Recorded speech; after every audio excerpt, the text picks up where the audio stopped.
I see that you're investigating the area. Well, it just so happens that I'm interested too. If you find any new and interesting leads. We don't have too many thoughts yet. Then why don't I tell you my hypothesis first? The thud? Oh, you mean this— Yes, exactly. It wasn't terribly loud. It's just that everyone was awaiting the results of Linny's trick with bated breath. So no one paid it much mind. But now that the incident has happened, the thud has become an important clue. That makes sense. So, what do you make of it? I'm of the opinion that it may have been the sound of Linny's accomplice. Lynette, perhaps. Jumping atop the water tank, or something like that. And when the pyrotechnics went off, she cut the rope, sending the water tank crashing down. But wasn't the noise we heard too loud for that? Perhaps the balance wasn't right, leading to a Oh, that's true. That does remind Paimon, though. What was with that sound?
Go ahead, have a look around.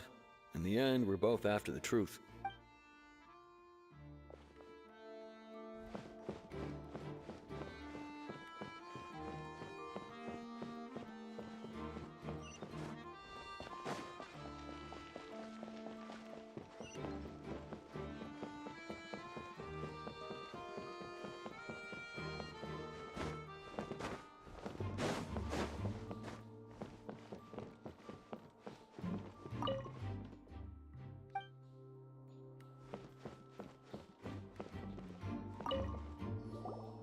So this is the rope that broke and caused the water tank to fall.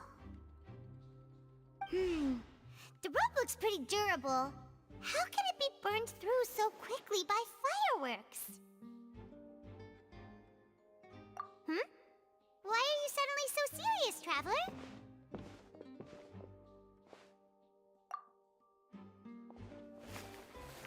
Whoa. Look! This bit is made from different material! Most of it was burned away, but there's still a little bit of it left.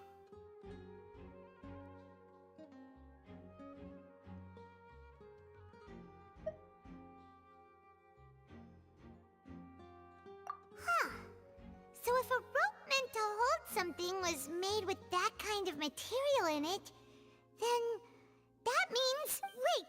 Paimon should write all this down! Let's take notes!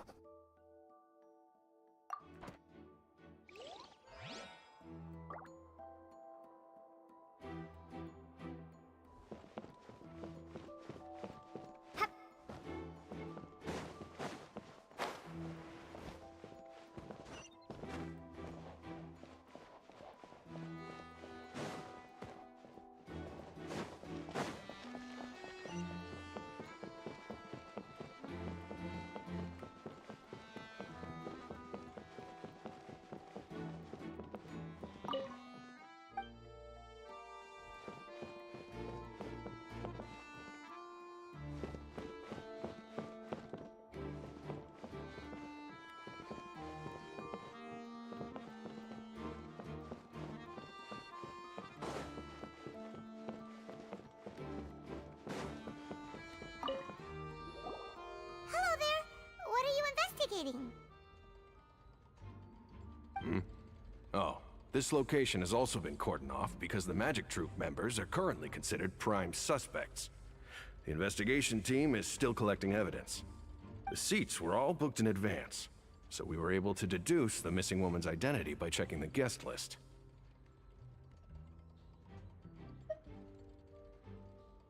Sure, it's not like this is confidential information. We will publish it later anyway when we petition the public to help us find the missing person. Her name is Halsey. She's a painter from Fontaine who's made a bit of a name for herself. Apparently, she wasn't a regular at the Opera House, but she'd been feeling some pressure with her work lately, which made her decide to come see the magic show. The magic troupe members all claim not to know her. We have looked into her social connections. It seems that she has no personal grievances or conflicts of interest with the suspects. Simply put, she wasn't related to the magic troupe at all, which matches the features of the previous serial disappearances. Were the victims of previous cases also chosen at random? That's how it seems to us, in any case. Apart from the fact that they were all young women of around the same age range, there really weren't any other connections between them. Okay then. No need to be so formal. If you do happen to see the missing girl, please be sure to contact us. It is of utmost importance that we get to the bottom of these disappearances.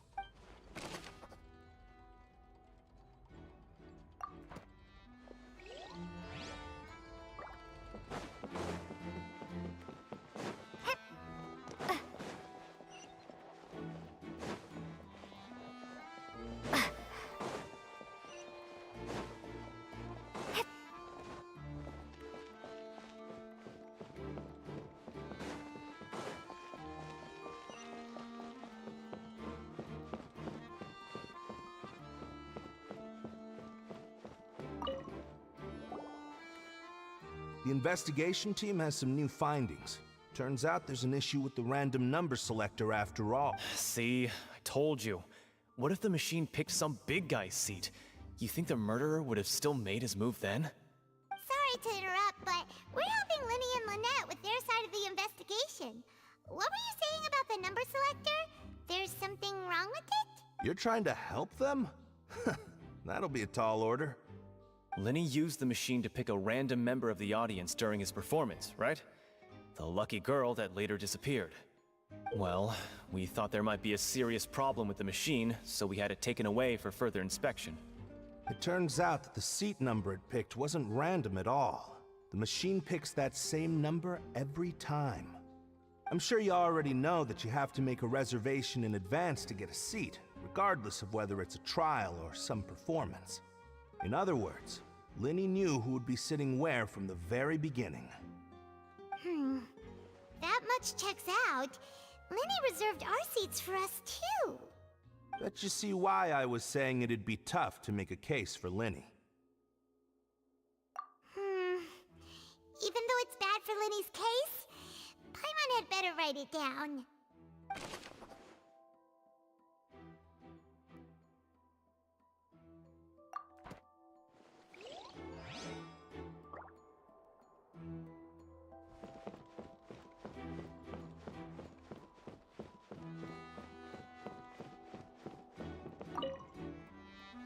Go ahead, have a look around.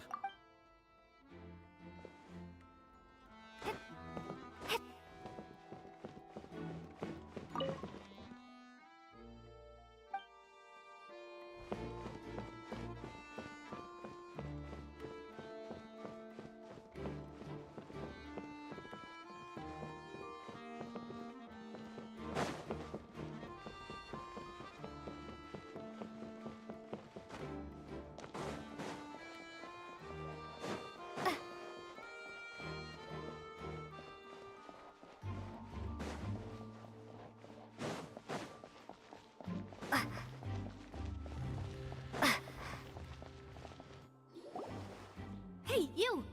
Yes, both of you! Over here! I've been keeping an eye on you for a while now.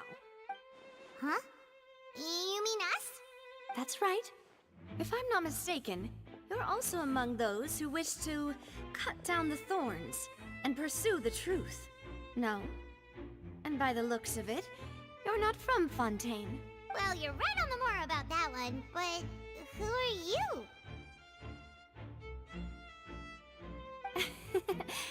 Have you never heard of the Spina di Rosula? From mediating disputes and providing protection to solving conundrums, you name it, Spina di Rosula does it. And I, Navia, have the honor of being its renowned president. Though those who play by our rules call me boss. I'm Silver, her attendant. Pleased to meet you. And I'm Melus. Demoiselle's various daily needs and affairs are under my purview. Huh? Boss? Demoiselle? What gives with the names? Well, I am the second generation president. Malus and the others are still used to my previous title. My apologies, Demoiselle. Should you prefer, boss, I will endeavor to use that instead. No need. You don't have to call me boss. Just Navia is fine. Okay, if you say so. Not that we're members of Spina di Rosula anyway. All merely trifling details. Never mind. Now, back to the situation at hand. That's right. I've always kept an eye on the serial disappearance cases. My interest stems from a matter back from my father's time. Judging from the look of things, I find Linny an unlikely mastermind. Really? We think so too! That's why we're looking for clues now. But how did you come to that conclusion? Intuition, naturally. My unparalleled intuition. Farina sure was quick to point the finger at Linny without any decisive evidence whatsoever, wasn't she? But that's not uncommon for her. If you remember, the Justice had to interrupt her and ask if... Anyway, a trial begins the moment someone levels charges. And, of course, there was no way Farina was going to back down in that situation. Sounds more like you just don't trust the Hydro Archon. Well, what's your opinion? I must admit that she can be interesting at times, but liking her doesn't mean that I'll blindly agree with her. All right, I've answered your question. Now, it's time you answer mine. Wait a minute, did that answer count? Well, I say it does. But don't worry, you won't hear any pointless questions from me. In your opinion, do you think it's right to treat a trial like it's an opera? Well? And why would that be?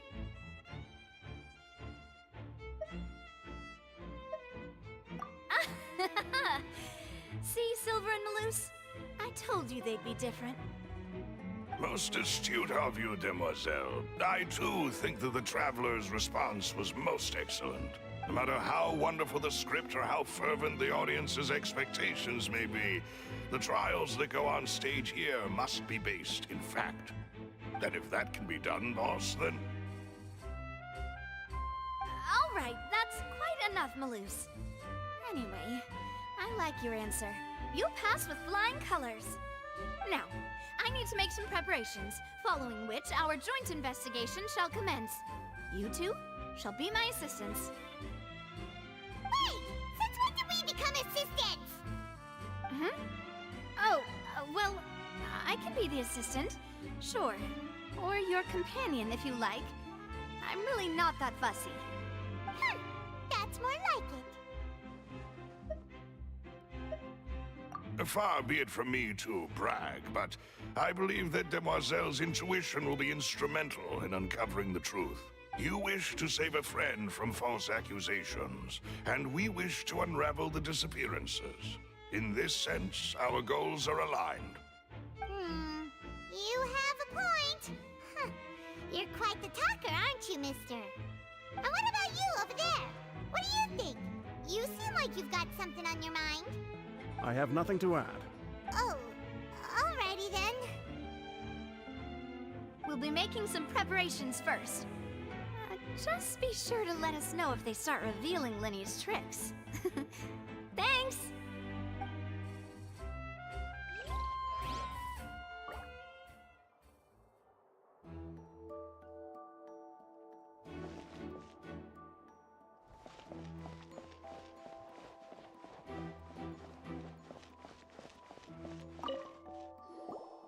Sorry, but no one can freely enter or exit the Opera House at the moment.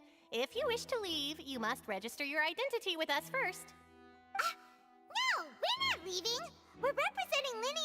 as attorneys, so we're investigating the case. Were you always guarding this entrance? Yes! After the Chief Justice gave the order, everyone coming in or out must undergo a strict inspection. So, the missing girl couldn't have left from here. At least, not from that point on. I doubt there was much opportunity then either. How can you be so sure? Well, because I was in charge of security near the entrance at that time. I couldn't see Linny's performance from here, which was quite a shame.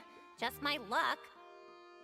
But still, I did not abandon my post, and I stayed put no matter how loud the applause was. If someone had so much as even approached the door, I would have noticed it, let alone if they had tried to leave. We Melazines are good at that sort of thing, you know. So, it's safe to say the girl couldn't have left through here. Alright, thank you for your help. This'll be useful info.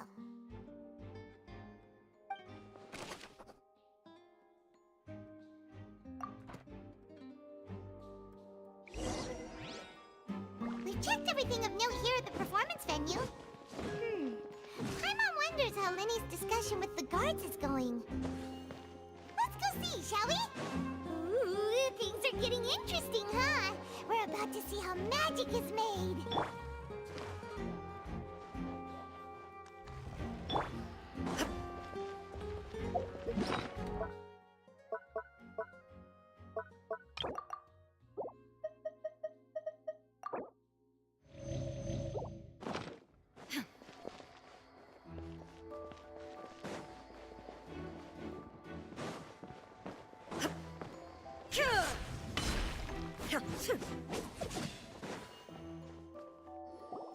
Understood. Then I will be going with you. Just so you're aware, I will be monitoring your actions and making notes as necessary. Very good. Thanks for being so agreeable. I'd pull a rose out of my hat as a gift for you if I could. You may spare the pleasantries. I'm just doing my job. You've arrived. Who's this? Me? I'm Spina di Rosula's guardian angel. If you've got a problem, I've got the firepower. Sorry, I got a little carried away there. Call me Navia. I'm a partner of theirs, and will be helping investigate this whole situation. And these are my companions. Would you mind if they join as well? Fine by me. Oh, new helpers? I would be most grateful. Well, let's just say we're tagging along. It's not every day you get to see the secrets behind magic performed on such a large scale. I appreciate your kind interest. Come with me. We'll be heading below stage.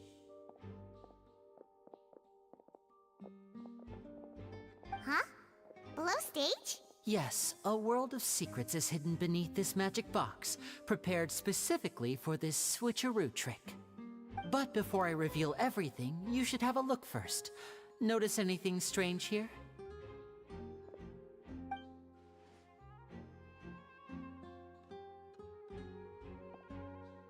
I'm not trying to be dramatic. Remembering the details of a trick will help you understand the methods used to perform it more easily. Huh. Weren't there balloons and other decorations here? Where did all that go? Ah, good eye. That said, you're still far from discovering the answer.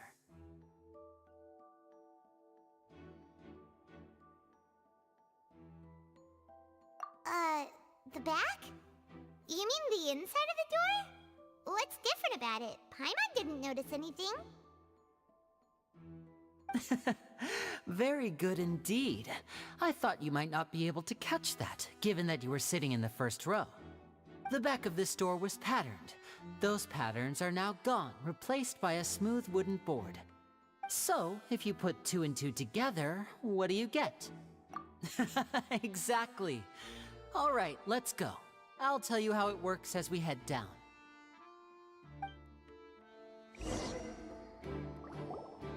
Oh, so there was a passageway under the magic box! I knew you'd figure out most of it as soon as you saw this place. The 2 magic boxes are positioned right above the 2 entrances of the tunnel. See this flatbed trolley? The box with the lucky audience member in it would be shuttled over to the other side using the trolley. This trolley can raise and lower and even rotate, ensuring that the box will face in the right direction. I see. So that's the purpose of the box inside another box. Precisely.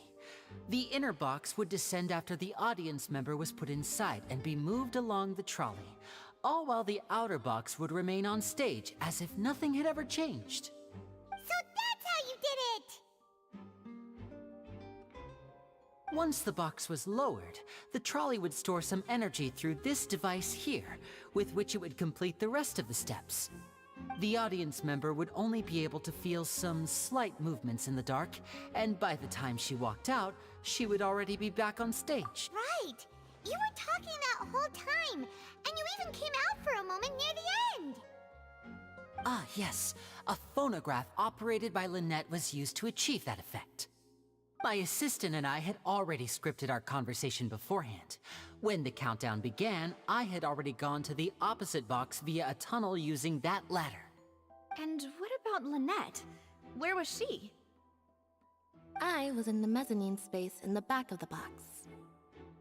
Oh, interesting! That's how we were able to coordinate Linny's lines with the assistant. And by the way, I was the one who walked out of the box at the end. I mean, we are twins. All it takes is a change of clothes and no one can tell who's who. And that's my favorite part of this trick. Only Lynette and I can perform it. So that's how it all worked! Wow! Every detail you revealed was more amazing than the last! Lynette would briefly walk out of the box and then go back in, jumping into the tunnel and escaping before the box on the trolley could finish ascending. And then I walk out of the other box in the audience area, and the trick would be complete. The operative word here being would. But as you saw, Cal was in the box, not our audience member. She, on the other hand, mysteriously vanished. We really don't know how that happened. If not for that interlude, this would have been an astonishing trick. I probably never would have figured out how you pulled it off.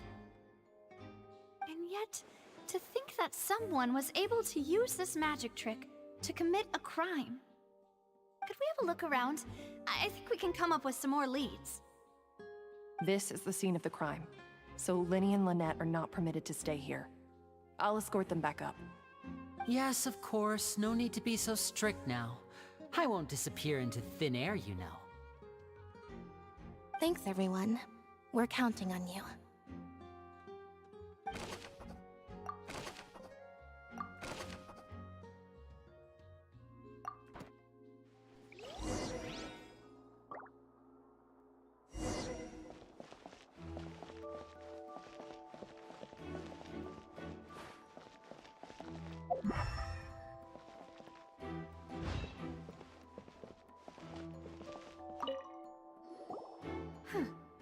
What's this?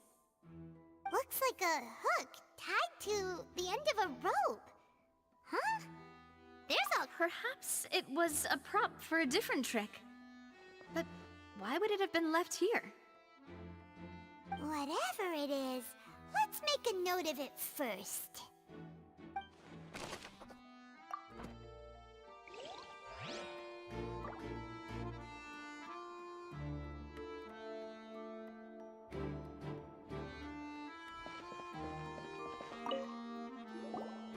The floor is wet. Please be careful not to slip. Speaking of which, why would there be water here? Oh, Paimon knows! It's one of those tricks where you pour water into a jug and then flip the jug over only for the water to disappear? And here's a broken vase. Huh. Did the trolley knock it down while moving? That can't be. The trolley moves along tracks from start to finish. It couldn't have hit the vase at this distance. Let's note this down too and think about it later.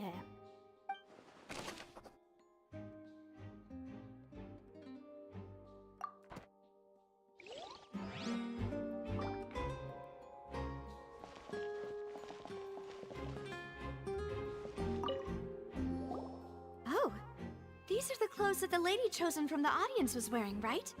Her clothes are here, but she's nowhere to be found. Right.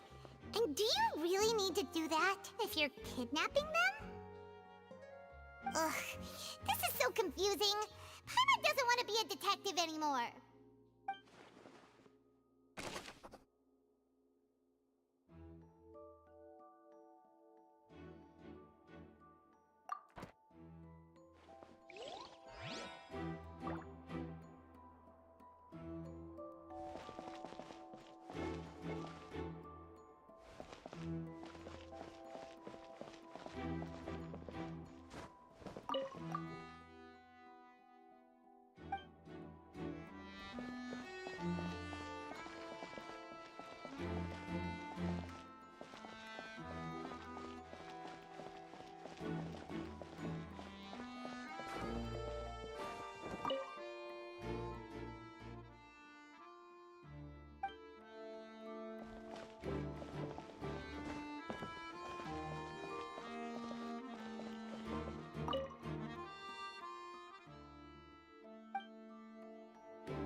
What is this place?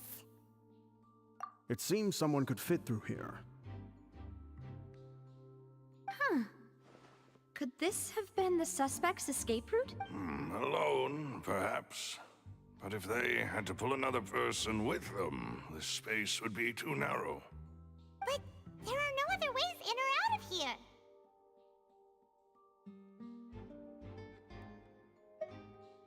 Oh, you're right! Let Paimon write that down.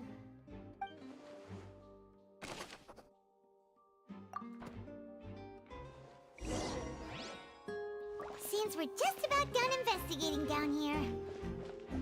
Yes. Let's head back up.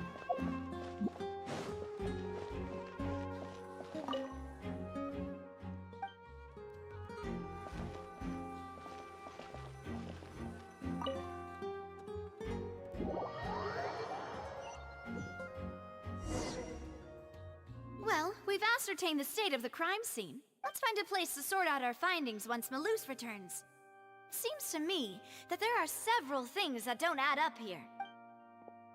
Apologies for the wait. So, what did the guards say? Did the criminal escape through the vent? They believe the odds of that are very low, since the vent leads to the Opera House's basement.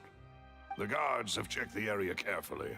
No one left through the basement during the performance or after the incident, and no one was found hiding there. So the tunnels become like a secret chamber then! You know, like the kind you usually see in novels!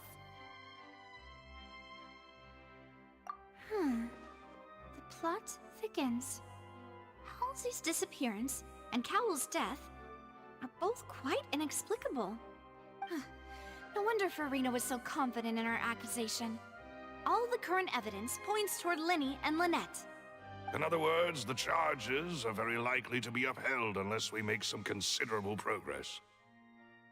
Charges and then trial. So if the charges are upheld, they'll announce a sentence? That's right. This is how a trial goes in the Opera House. During the proceedings, the Chief Justice and the Oratrice will hear statements from both sides. That's right. This is how Indemnitium is produced. The statements from both sides, the defenses from attorneys, witness testimonies, and even the audience's emotions will all be projected on the Oratrice. To put it simply, it's as if the Oratrice has its own will, and is a judge in its own right. This also precludes any kind of favoritism on the part of the Chief Justice. And not that this has ever happened anyway. Once both sides have finished speaking, the Chief Justice will make his final decision. This, too, will be used by the Oratrice as a reference. Then, finally, the Oratrice will be consulted by officials. The result it returns is the will of justice itself. Huh? So that machine is the one that actually decides? Paimon thought Neuvillette called the shots. In practice, there is very little difference. Both have always come to the same judgment. which is why people have great faith in the Chief Justice. Ah, yes, the guards also asked me to convey that none of us will be allowed to leave this place before the trial. Huh? Why? Because we've chosen to act as the twins' proxies. That makes us persons related to the case. They're concerned that we might be colluding with outside parties. Or that we might find, and even if that were not so, it could prove problematic if we happen to spread key information about the case ahead of time. I'm ready to break out at any time. Whoa, whoa! There's no need for that! Paimon thinks they have a point. That said, are they providing food? Of course. I just hope you don't mind the lack of options, I'm afraid. In that case, let's just sort out our findings together here. Pity. I was hoping to take you to try some of Fontaine's famous desserts, too. I mean, what better way to properly think through our findings than over some tea and sweets? Huh. Breaking out suddenly doesn't seem like such a bad idea after all. Just kidding! Just kidding! Paimon will still do her best, even if there are no snacks. What do you mean, no snacks? Of course we'll have snacks. If we cannot buy some, then we'll simply make some. Huh? Here? But how? Understood, Demoiselle. Everyone, please come with me.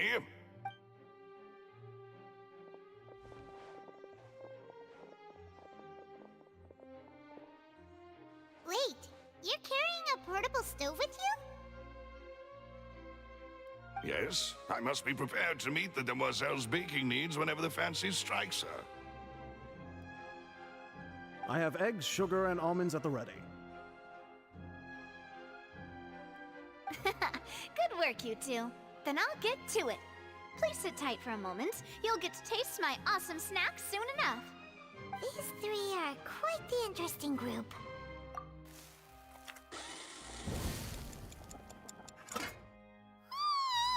And Paimon thought it smelled good while it was still in the oven!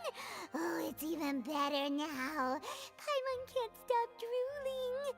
From the way you had these two guys carrying all that stuff around, Paimon thought you'd have them do more during the baking process. But you ended up doing the entire thing by yourself! Beating the egg whites, grinding almonds, everything! I was applauding. And I was giving encouraging smiles. Paimon was just thinking, aren't you worried about getting your fancy dress dirty beating egg whites and baking like this? Well, I don't think it's carved in stone anywhere that fancy ladies can only read books, sip tea, ride horses, and play the piano. I just really enjoy making snacks. Don't underestimate beating egg whites, by the way. It's a real arm workout. You also need to beat them to just the right consistency, or your macarons will crack. Anyway, give these a try, fresh out of the oven. There's 3 for each of us. Only 3? Well, eating too many sweet treats might send all that sugar to your head. You wouldn't be able to think clearly about the case on a sugar rush, would you? Tea is ready to be served as well. This is Demoiselle's favorite. Strong. No need for concern. I'm merely doing as I should.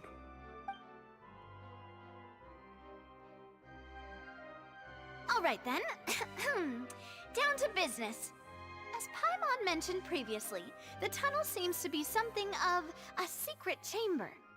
However, we can assume that Lyney and Lynette were not alone within it. Some criminal also occupied its sealed confines. The magician twins could have committed the crimes, of course, but they lack any logical motive. Exactly! Why would they do such a thing right when everyone was watching? The flower vase and the thud we heard during the performance could indicate some altercation between Halsey and the criminal in the tunnel, resulting in the shattering of the vase, the discarding of her clothes, and her abduction. Perhaps the criminal thought that since she was chosen from the crowd, she would be too easy to identify if she was still wearing the same clothes. Paimon thinks that makes sense, but the real trouble is... True. None of the clues we found thus far support the existence of this third person. But the only people left to consider are both technically victims, whether it's the missing girl, Halsey, or poor Cowl. Huh. Could Halsey have secretly made modifications to the magic props in order to murder Cowl before making her escape? That's right. And even if she had tampered with the setup, she would need to understand the entire trick to pull it off. Nor does she have any motive. The guards said that she has never had any dealings with the Magic Troop's members. Were we not thorough enough in our search? From the sound of things, this is turning into an impossible case. Your macarons are amazing, though, Navia. They smell great! They're nice and crisp and super sweet! They are my specialty, after all. And I see you've already had 5 of them. What? 5? Oh, that can't be right. Paimon only counted 3, honest! Please don't worry about it. At my age, a few less sweets might actually be a good thing. No. Being greedy is one thing, but Paimon knows how to count. Besides, Paimon knows that if she ate too many, then others wouldn't have enough.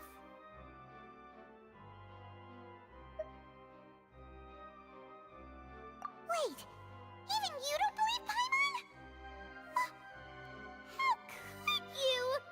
If Paimon ate those 2 extra macarons, then may they turn into stone in her stomach! All right, we get it. Well, I suppose one of us might have gotten too engrossed in our chat and eaten them by mistake. No big deal. Malus, set up the stove again if you would. Huh? What are you doing?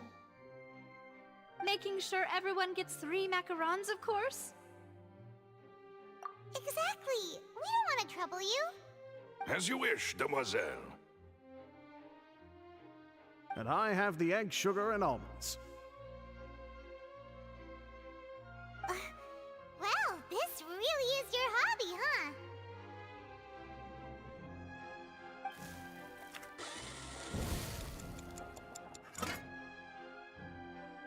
Well, that's it for snack time.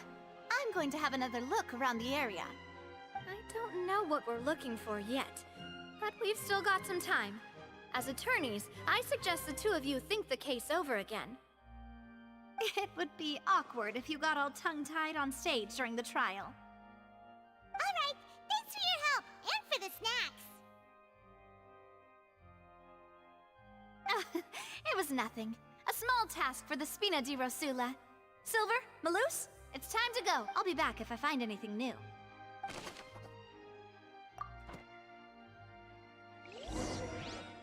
All right, it's time to put our heads together. We've got to get our defense ready for the trial. Oh, it's probably gonna be a long and...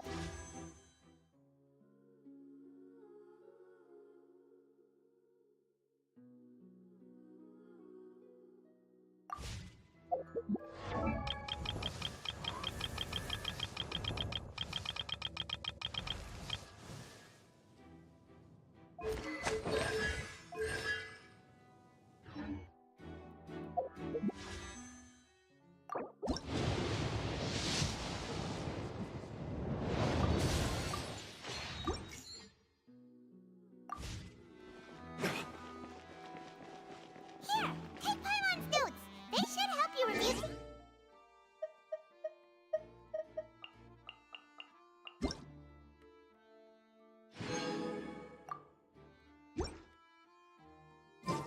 Guess we can rest it.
What do we do?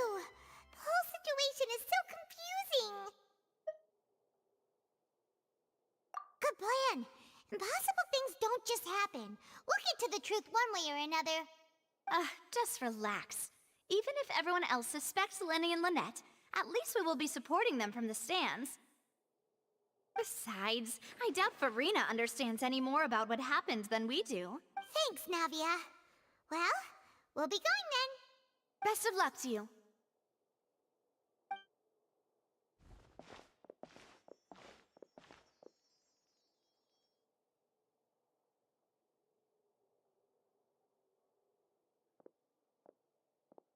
Ah, finally, you're back.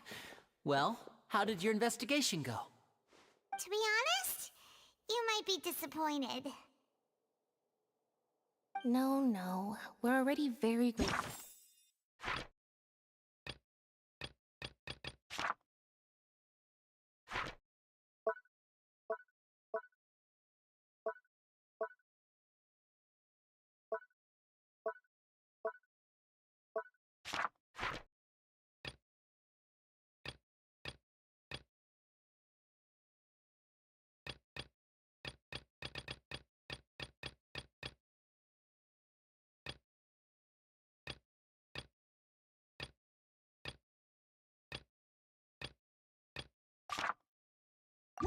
That you were willing to— Well now, don't you all look disappointed?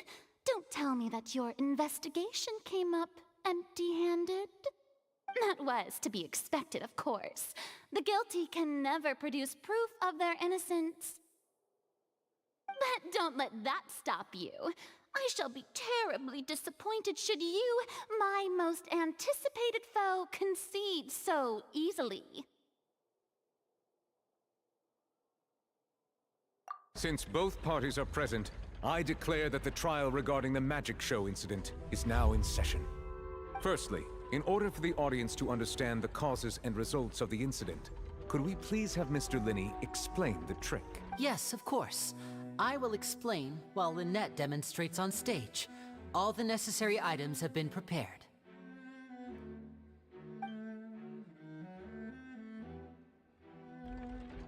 Thank you, Mr. Linney. In that case, I take your statement to be that you ran to and remained hidden within the magic box in the audience stands once the trick began, and thus could not have committed the crime. Is this correct? Yes, that's correct, Your Honor. In that case, I call upon the prosecution. Lady Farina, do you wish to refute his statement in any way? Why, of course I do. Allow me to take the first shot and break this case wide open. Mr. Linney is clearly lying. There is no way you could have been in the box the whole time if you were to abduct Halsey and murder Cowell. In fact, I'd say you were hardly in that tunnel at all. That is simply your hypothesis based on the presumption that I'm guilty. Oh, is that so? And if I may ask, what did you hear while you were inside your box? The roaring countdown of the crowd, of course. That's how I kept track of the time and built anticipation for the finale. And you didn't hear anything else at all? Nothing that might leave an impression of any kind? No, nothing. I see. But when the count reached 30 seconds or so, there was a thud. One so loud that I believe practically everyone heard it. Huh? Hey, hang on. Something's not right here. Yeah, I'm sure he could have heard a noise that loud from inside the box. I was right by the box and I definitely heard the thud. Look at those scales. Could those mean...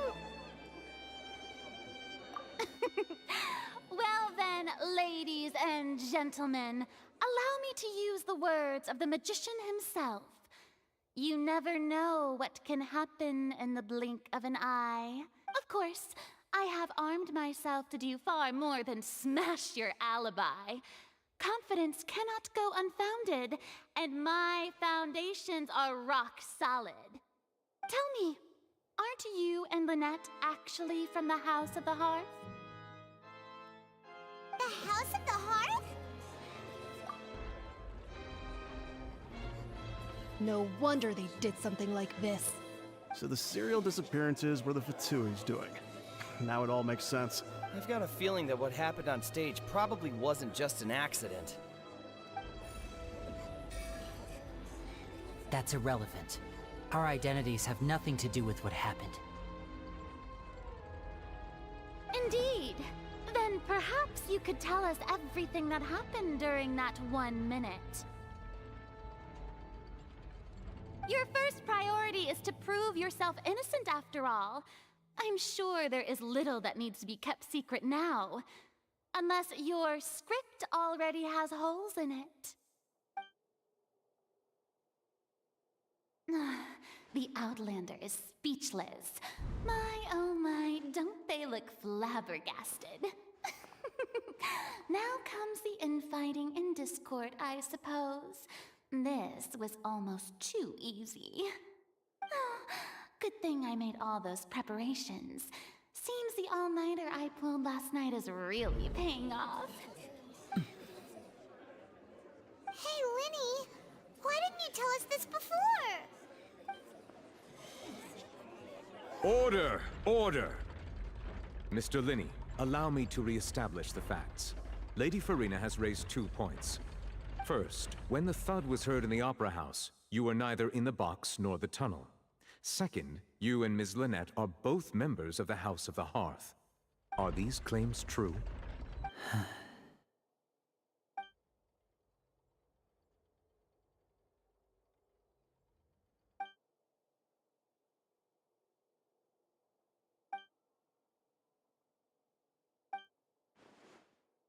Please answer my question, Mr. Linney. I'm sorry. Yes, they're true, Your Honor. I knew it! Well, that's it. We might as well move on to the sentencing already. What should we do now? Granted.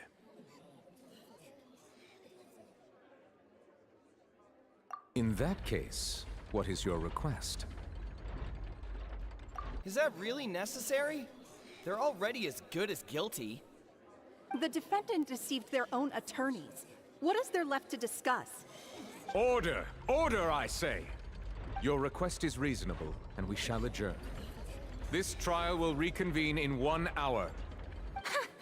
So you would stick to Mr. Linney's defense even after knowing what you do now? You certainly have more professionalism than I thought. In that case, my dear audience, let's allow the joy of victory to steep for a little while longer.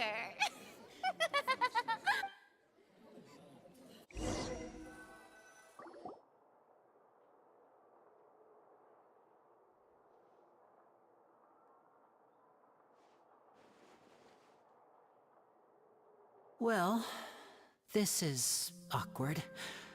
I didn't think the Hydro Archon would dig all that up. I'm sorry, Traveler and Paimon. Yeah, sorry. Paimon doesn't know where to start. We trusted you two. We based our entire reasoning on the assumption that you weren't bad guys. Not to set the wrong tone or anything, but Paimon's really mad! I'm very sorry. I know you're angry, and reasonably so, but please, let me explain. I know you've clashed with the Fatui several times before. I wouldn't be surprised if just hearing the word is enough to make you upset.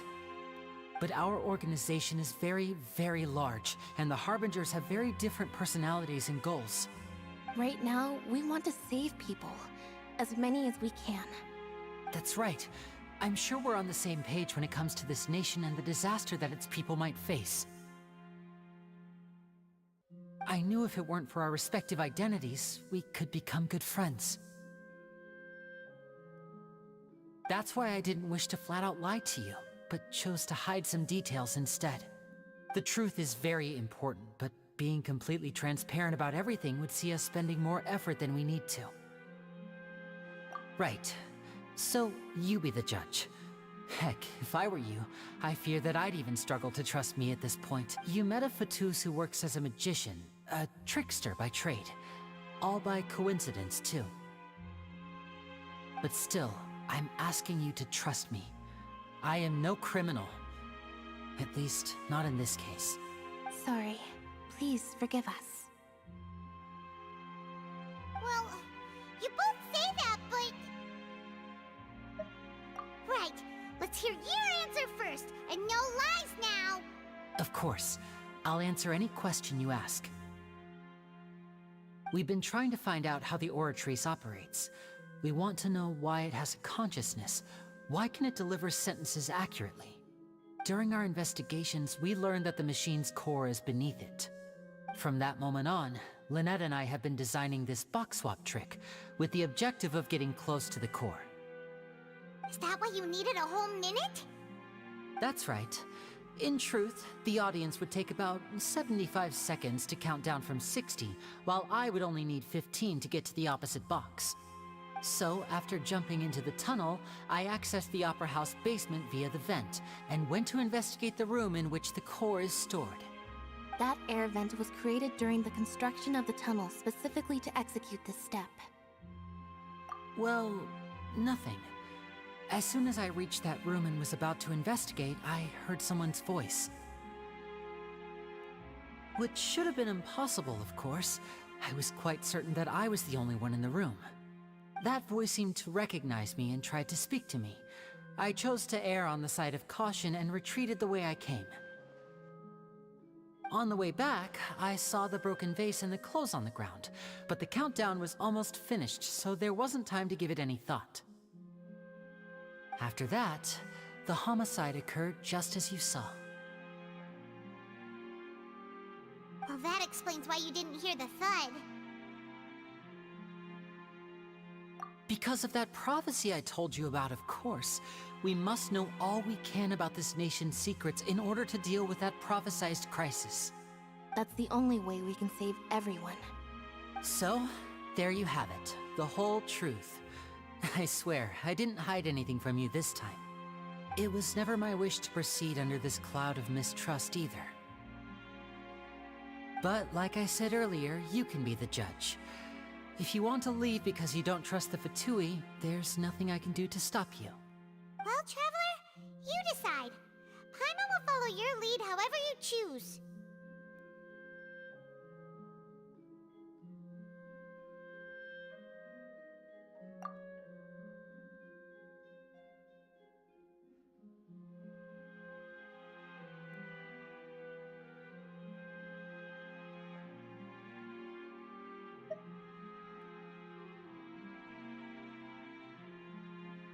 Okay, thank you. Thanks for giving us a chance.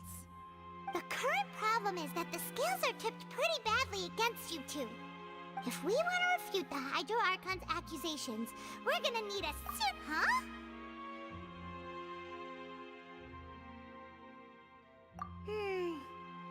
Oh, Paimon thinks she gets what you mean.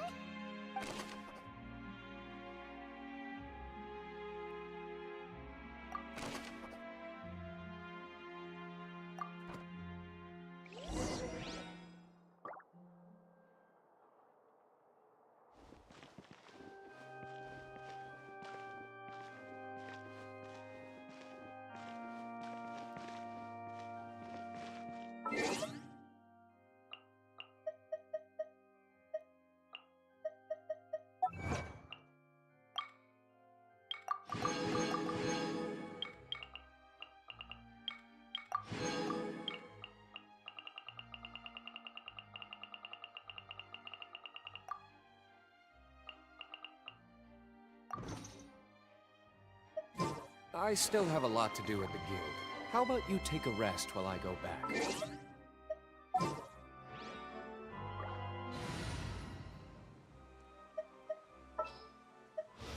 What's your battle plan? We may leave at any time.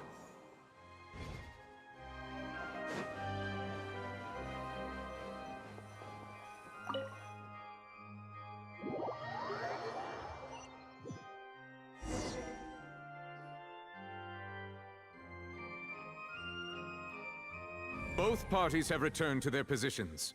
Let us continue the trial. When last we left off, Mr. Linney acknowledged the new evidence presented by Lady Farina as fact. Therefore, Lady Farina may continue stating her reconstruction of the events. Ugh, that took long enough. Now then, if everyone would lend me their attention. At this stage, let's revisit that scene from Linney's perspective.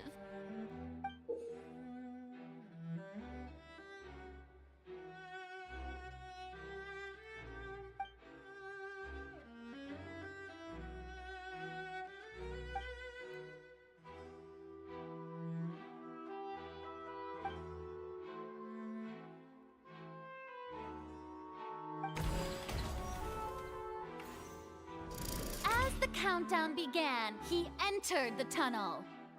When the flatbed trolley passed, he opened the box and got into an altercation with Halsey, which caused the loud thud. He did not realize that this sound could be heard by everyone in the opera house, which is why he claimed earlier that he could not hear the sound. Finally, he used the vase to knock her out, before making her change clothes to prevent others from recognizing her. At this time, Cowell arrived in the tunnel, having heard that strange noise, and caught Linney red-handed. So Linney proceeded to knock him out too before stuffing him into that box. Afterward, Linney passed the unconscious Halsey to his accomplice through the magic box in the audience stands, before operating the devices such that Cowell's death would be ruled an accident. And there you have it. That's the truth behind what happened. Does the defendant's side have any objections to Lady Farina's description of the events? The key to refuting Lady Farina is the order of events. What Linney experienced and what he saw.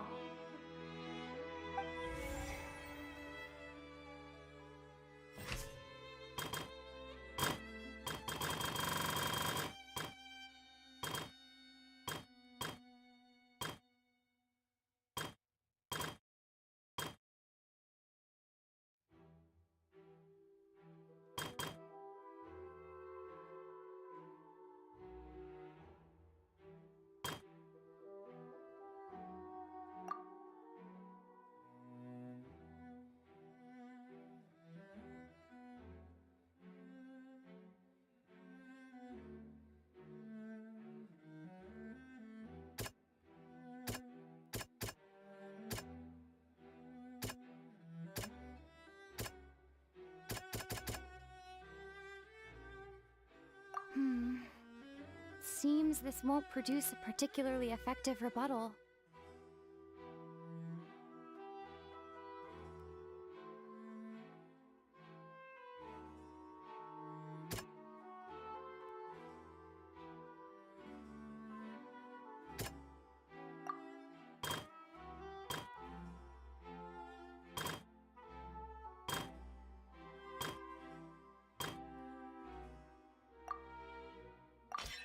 According to Linney, he left via the vent after entering the tunnel.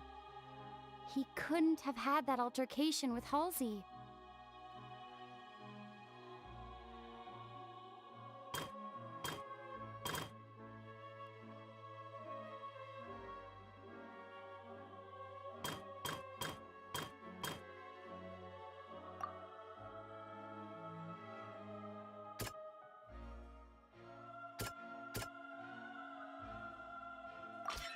Linney did not take part in the underground altercation.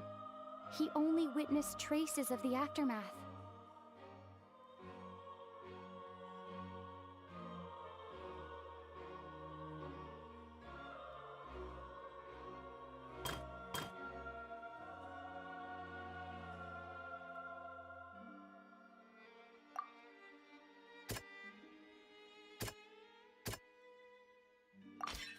Linny went to the room that contains the Oratrice's core. This is the actual truth. Attention! Ace Detective Paimon has something to say! When the countdown started, Linny did indeed go into the tunnel. But he immediately used a vent to access the Opera House basement, which is where the underground core of the Oratrice is stored. Once he reached that area, he heard a voice in what should have been an empty room. Since he felt something was amiss, he returned immediately.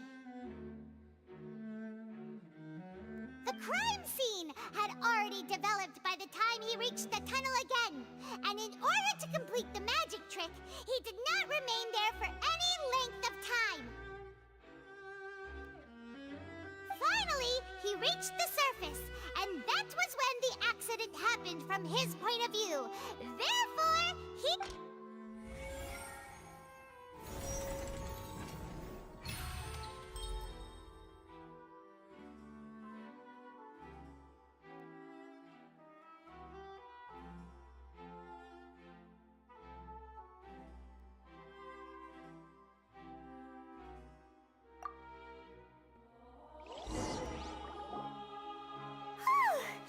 Paimon did it! Paimon actually managed to say all that! Wasn't it awesome? In other words, you believe that he knew nothing of the incident? That's right! My reasoning?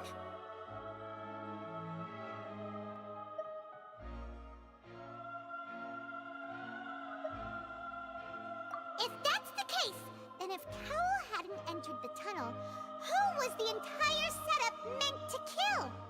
Assuming that what you say is true, Linny only needed to kidnap the young girl to cause a new disappearance case. What would the point of killing someone on stage be? Oh, they have a point. That's right, you tell them! And that's why they're partners of mine. They've managed to turn things around. Well, your denial is very strident, I'll give you that.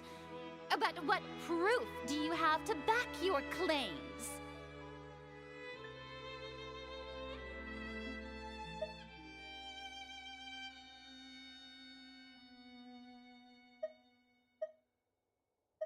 Of course I do. If he had been in the magic box the whole time, how could he have not heard that sound? Why do you ask? You're saying that he wasn't.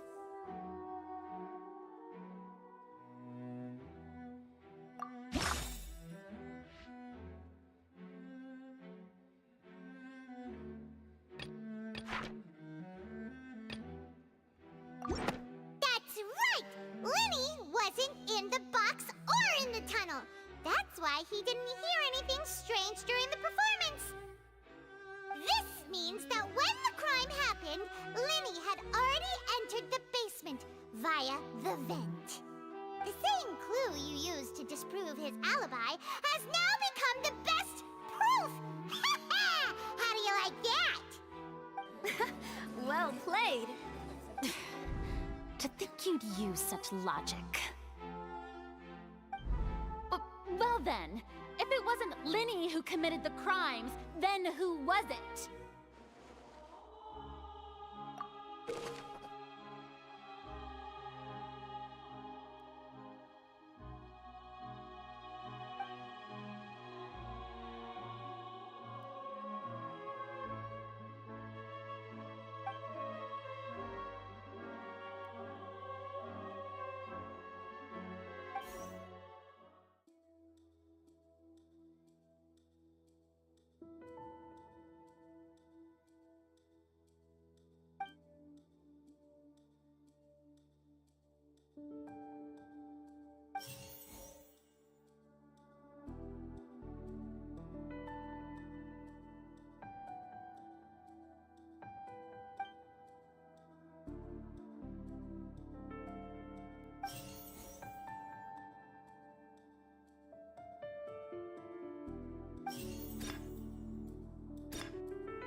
there have been a third person involved? Is that really a possibility?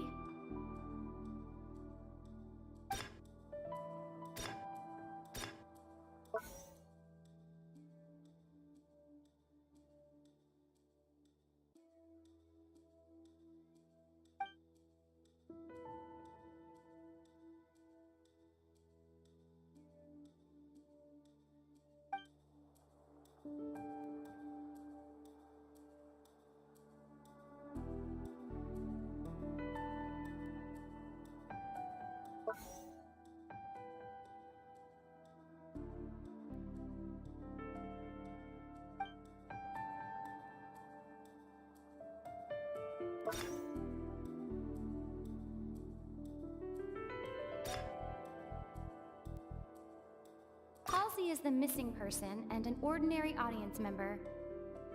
Or did she have her own scheme all along? The deceased's name is Cowell, Lenny's assistant. He would have been able to tamper with the equipment.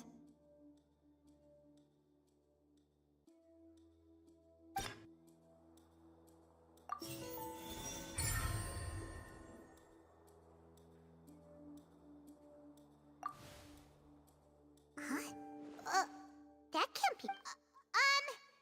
The kill. Oh, is that so? How interesting! What I must do next is recreate the truth. What Cowell did, and how he went from would-be perpetrator to victim.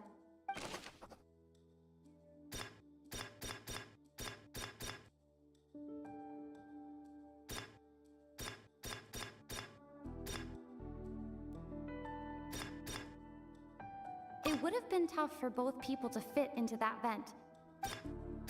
The sound we heard may have come from a No one entered or left the Opera House through its entrances. So, where would the criminal have wanted to take Halsey?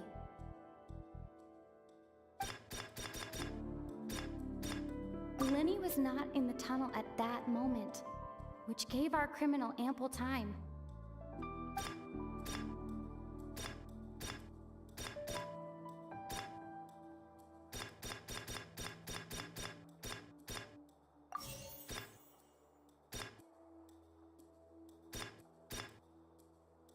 The sound we heard may have come from a clash between the missing Halsey and the criminal.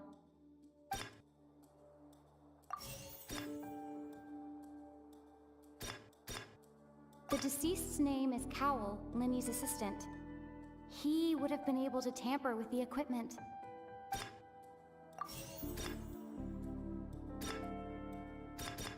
No one entered or left the Opera House through its entrances.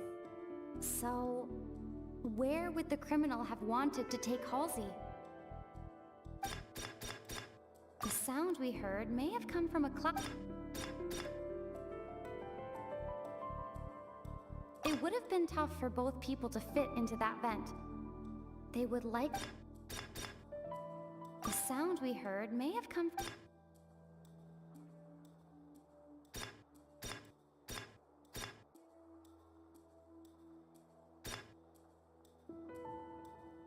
The deceased's name is Cowell, Lenny's assistant. He would have been able to tamper... Lenny was not in the tunnel at that moment, which gave our criminal ample time. The sound we heard may have come from a clash between the missing Halsey and the criminal. The deceased's name is Cowell, Lenny's assistant. Lenny was not in the tunnel at that... The deceased's name is Cowell. Lenny was not in the tunnel at... The deceased's name is Cowell, Lenny's assistant.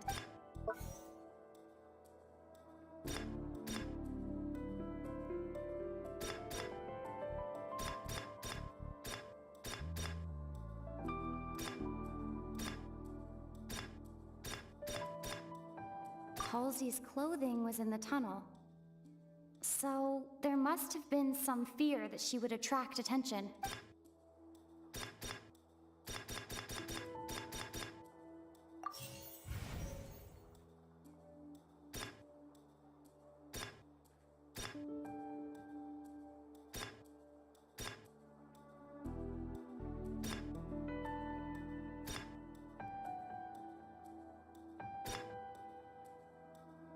It would have been tough for both people to fit into that vent.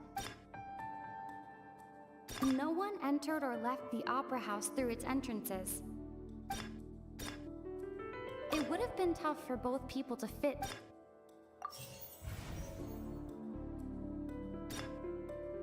No one entered or left the Opera House through its entrances.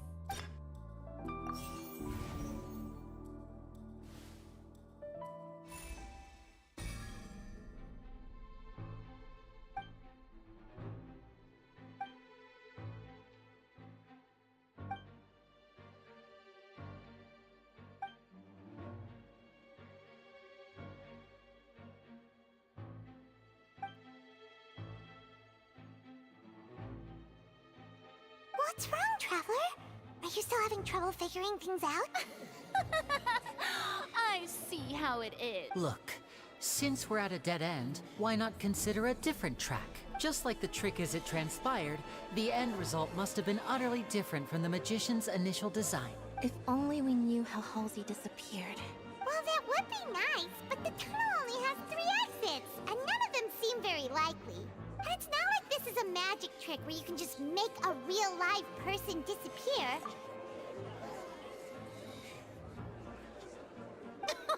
Excuse my interruption, dear opponents, but do you not see that the crowd is growing impatient? There is no greater sin in this opera house than an awkward delay in the performance.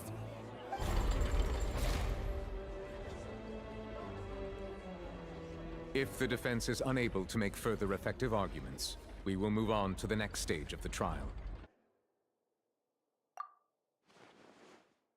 Lenny was not in the tunnel at that moment, which gave our criminal ample time.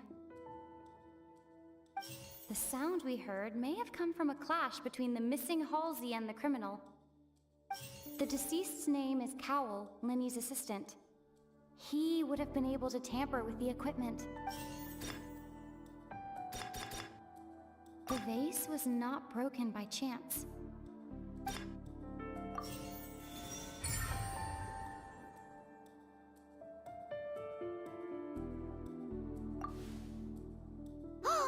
Paimon gets it! It all comes together if Halsey disappeared instead of being kidnapped. Lynette escaped from the water tank, vanishing gradually and leaving only clothes behind.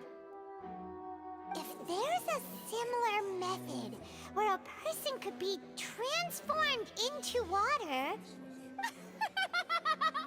Oh, just a moment, please.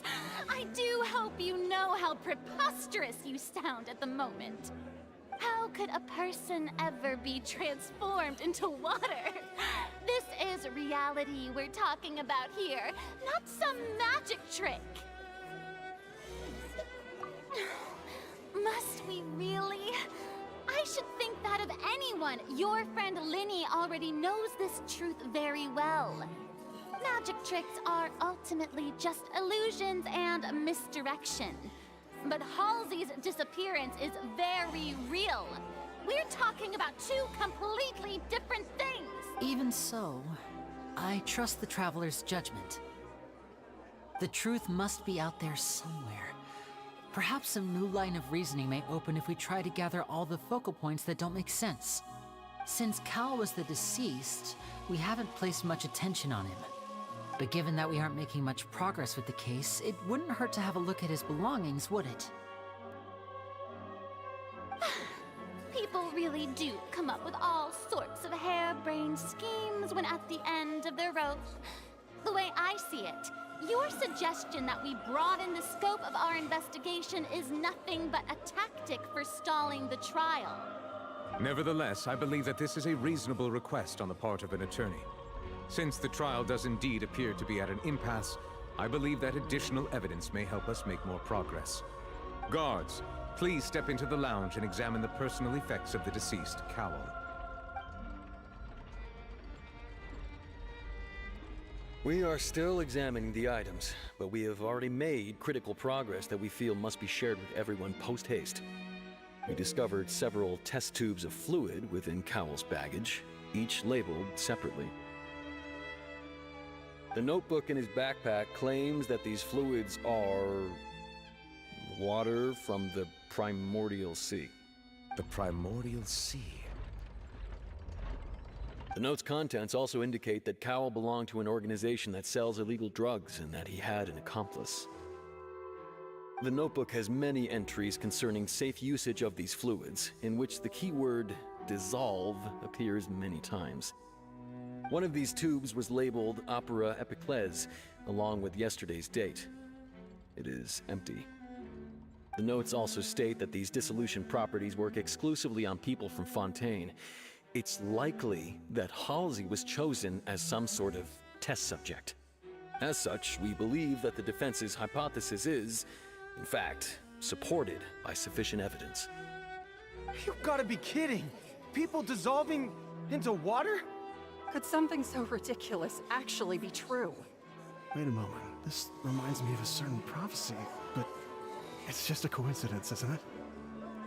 Huh. If people can become water, does that mean that the water tank's real use was as a means to hide water stains? And if Cowell was targeting that girl... Wait just a minute. Could that mean... You two, with me, quick! Demoiselle, wait! What about your partners? Let's go. Just trust me. Order! Order! It is undeniable that further examination of the deceased's personal effects has yielded some surprising results, but we cannot yet verify the veracity of these clues. Still, let us assume that these clues are indeed authentic, albeit with the understanding that Ms. Halsey has yet to be found. Guards, please continue examining the items along these lines. Mr. Linney, it appears your hypothesis is supported by the evidence, so please continue speaking. Of course. Thank you, Your Honor. If we uphold this hypothesis, I believe that many of this case's seemingly unrelated clues can be connected together. Right! Like the metal hook! That one didn't make sense at all. Let's think about this. Cowell's methods must have something to do with that water from the Primordial Sea.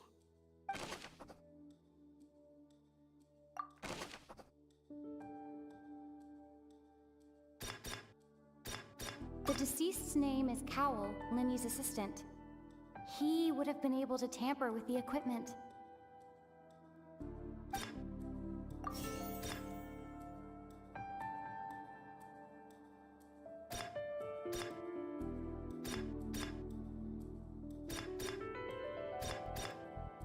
The water from the Primordial Sea should already have been prepped before Halsey entered the magic box.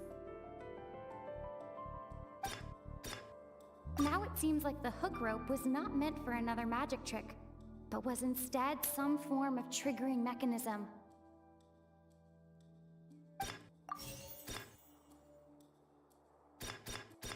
The water from the Primordial Sea should already have been...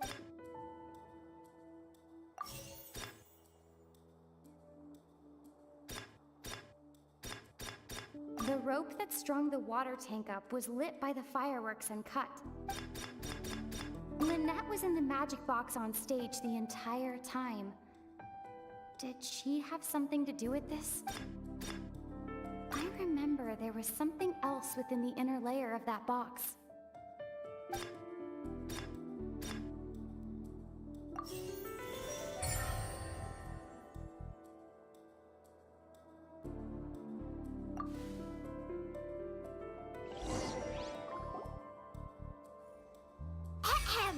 It's Ace Detective Paimon's time to shine again! In the original plan, Cowell would tamper with the water tank rope and the number selector securing his target. When the magic box containing Halsey was lowered, the metal hook would retract gradually and pierce the balloon at the top of the box. When the balloon attached to the box popped, the water from the Primordial Sea inside it would pour down and dissolve Halsey. Afterward, Cowell would enter the tunnel and break the flower vase to conceal the water inside the tunnel, with the remaining evidence being covered up by the water tank on stage. But he encountered something unexpected in the tunnel and wound up being fatally hit by the same water water tank he meant to use to cover his tracks. Huh. That does make sense. That actually links together a lot of the more confusing pieces of evidence.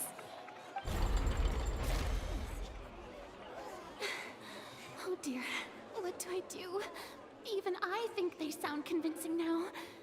Have I falsely accused an innocent person? What a humiliation. Now, it seems like the only point of contention remaining is the exact circumstances that led to Cal's death. His notes mentioned he had an accomplice who could be related to the situation. On that note, the guards have just contacted me indicating that they uncovered new evidence. I shall now invite him on stage to share it with us. Thank you, Your Honor. We were just inspecting the luggage of the other people involved in this case. And we found an identical sample of the water from the Primordial Sea among Linny's personal effects. What? That can't be. Oh, I see. Well, how wonderfully comedic to have your own counterattack only to come back and wound you.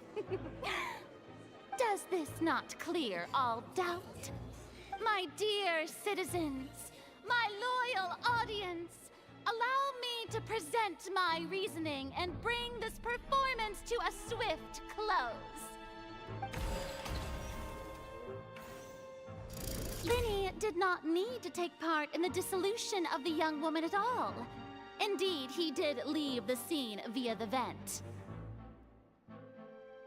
Having made modifications to the props beforehand, his accomplice Cowell then caused Halsey to vanish using the water from the Primordial Sea. But upon his return, in cruel avarice, Linny desired sole credit and prepared to do away with his partner in crime. Ultimately, he knocked Cowell out, and the tool meant to cover the crime up also became a murder weapon. Now, as much as I regret having come to such a viciously straightforward conclusion, it does seem that the famed Fatui is quite the cold-blooded and ruthless organization.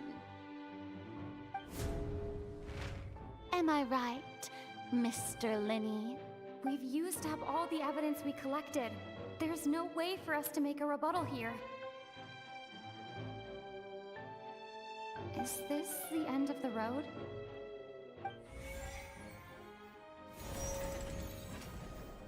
Oh no! Paimon can't think of anything either. It doesn't look like there's any way around this.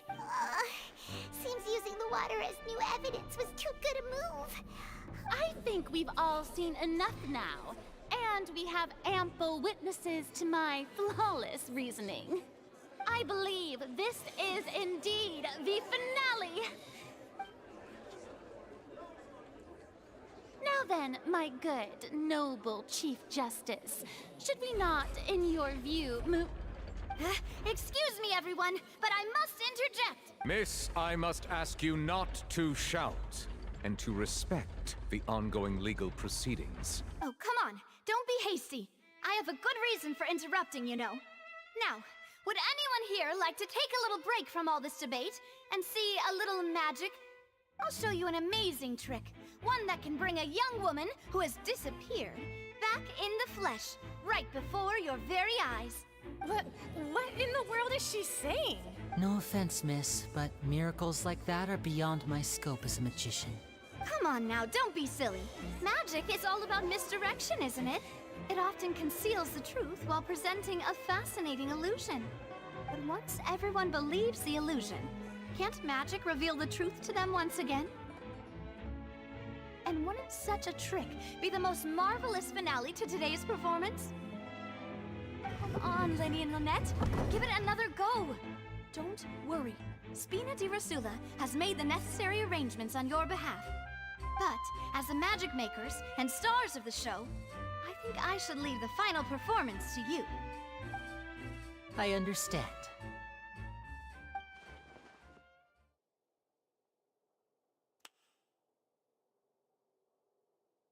And voila!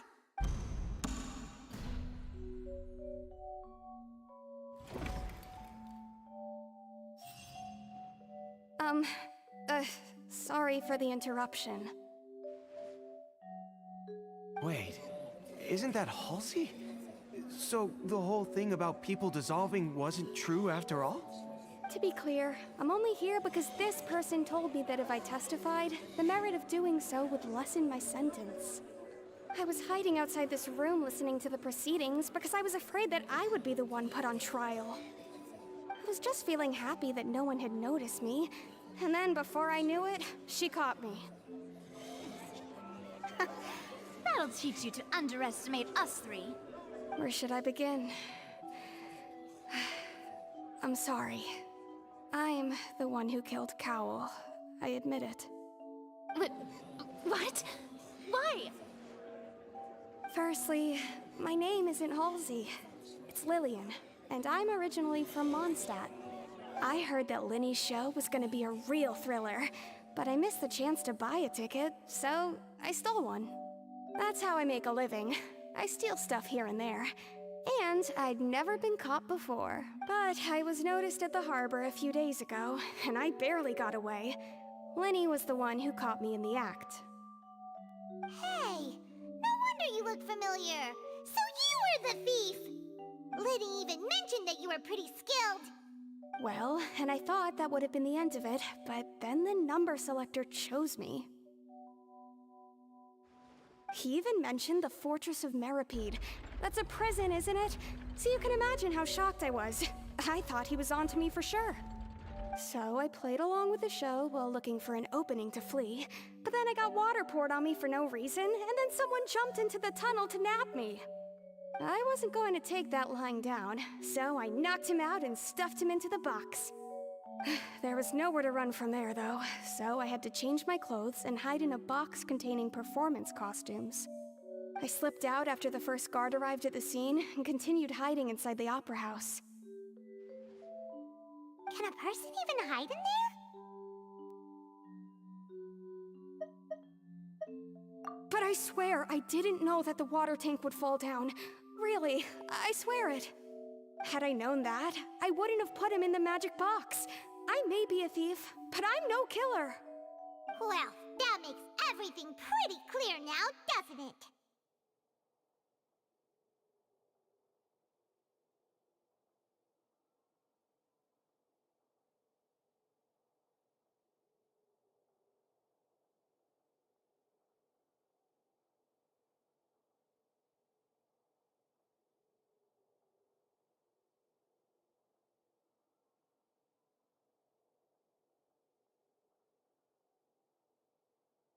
This time, we need to tell the entire story from Lillian's perspective.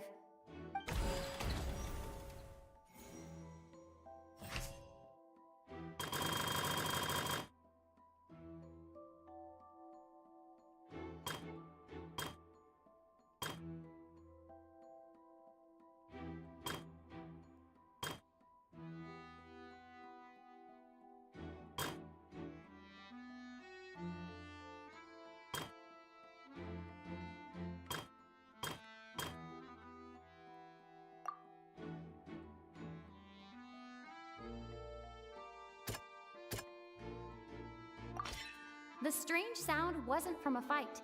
It was Lillian's attempt to break out when she was frightened.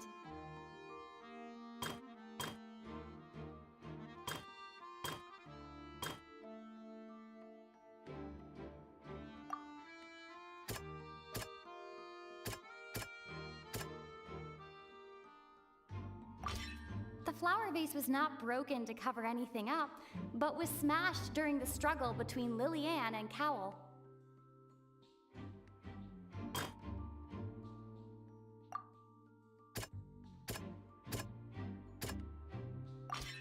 Lillian was afraid that she would be recognized if she left, so she changed clothes and hid, biding her time. Just what one might expect of an experienced thief. And it's Ace Detective Paimon time! Having been selected out of the blue, Lillian panicked. Her panic only intensified after she entered the tunnel and had water poured on her head. So she kicked the door open, producing the thud we all heard. Hearing the commotion, Cowell leapt into the tunnel, only to discover that Lily-Ann had not dissolved. He did not know that Lily-Ann was not from Fontaine, but was a thief who made her way in by stealing a ticket. Mistakenly believing that the water from the primordial sea needed time to take effect, he tried to force Lily-Ann back into the box. The two broke the flower vase during the struggle, but Lily-Ann came out on top. Not with no way of escaping, she changed her clothes and hid in the costume trunk until the performance ended.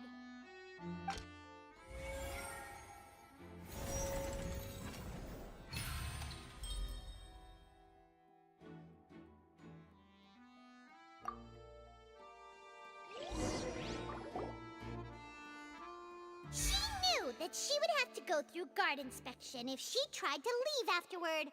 So, she has been trapped in the Opera House these last 2 days. She had already become desperately hungry by the time we were chatting over macarons. So, she swiped 2 of them right under our noses. Talk about a sneaky thief. At this point, all the events that happened in the tunnel have now come to light. Ah, so that's the whole story. Bravo! Bravo! Now then, Lady Farina, do you wish to speak against the defense's statements? Please answer the question, Lady Farina. Also, if I may add, the trial has not yet ended. As such, I request that the prosecution not leave the room before the proceedings have concluded.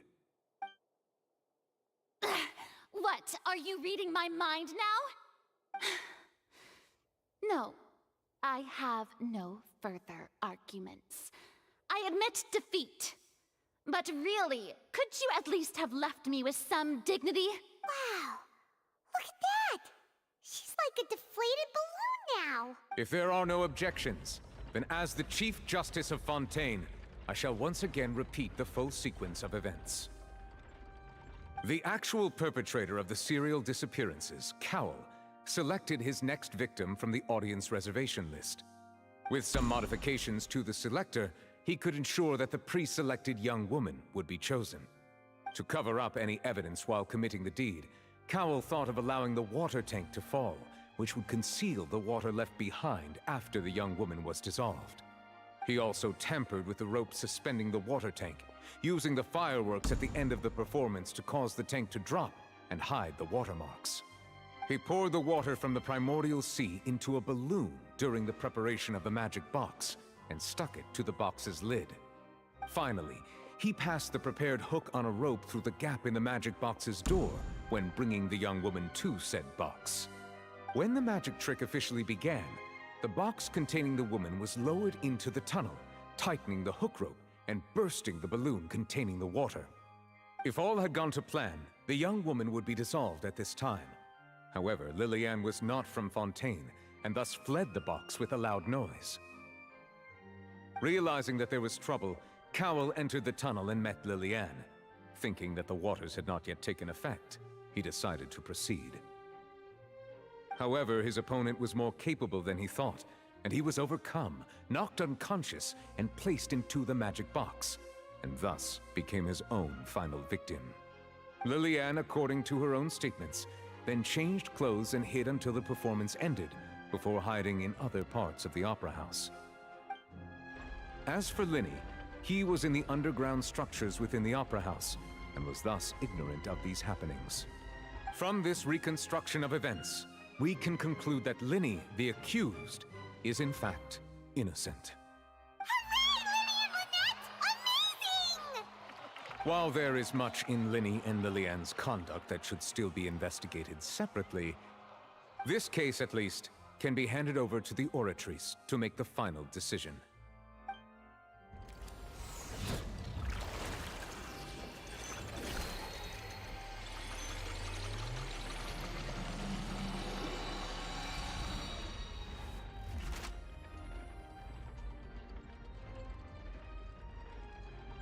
As such, Linny and Lynette are officially declared not guilty.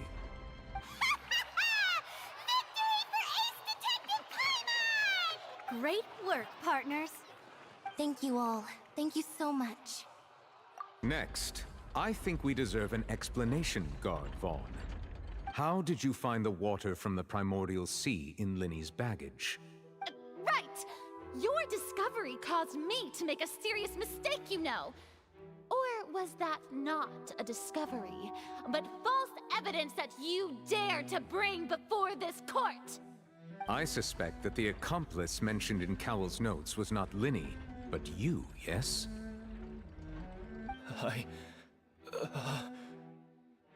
I'm sure you know what you must do to lessen your sentence. Speak quickly! Unless you want to earn yourself a one-way ticket to Coupon Town. I was just following orders. We were supposed to place blame for the serial disappearances onto Linny, and thus cause suspicion to fall on the Fatui. The higher-ups said this was the best opportunity to do so.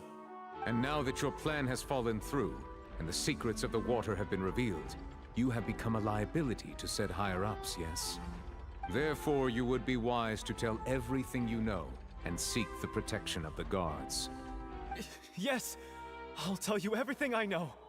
Our boss discovered that the water can cause people to dissolve. It can also be made into a potion, which when extremely diluted, can cause people to experience unforgettable exhilaration.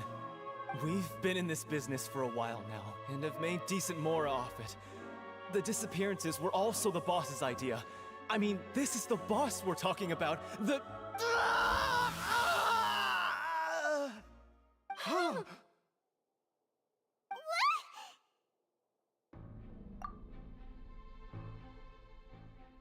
And now he can no longer talk.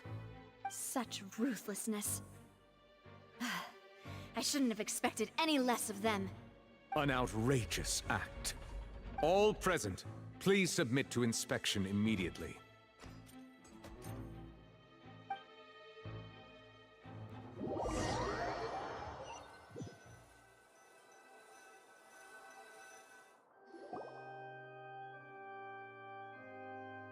So, we're just going back now?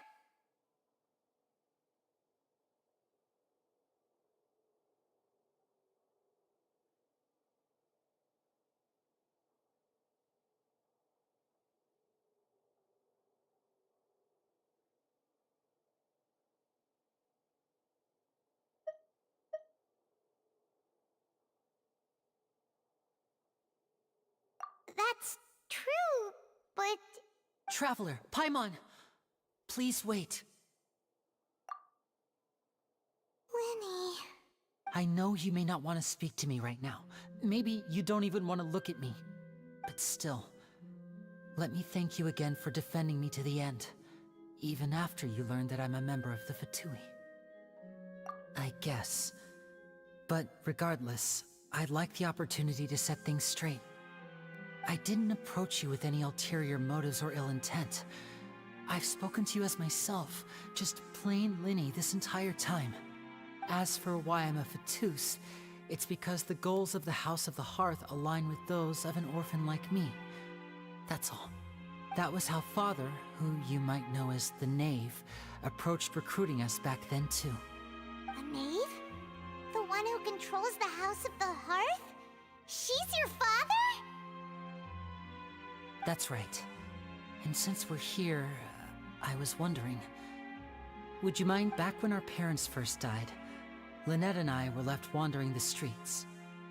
To survive, I took to surreptitiously observing an older street performer who did magic. It took me several days to figure out how he pulled off his amazing tricks.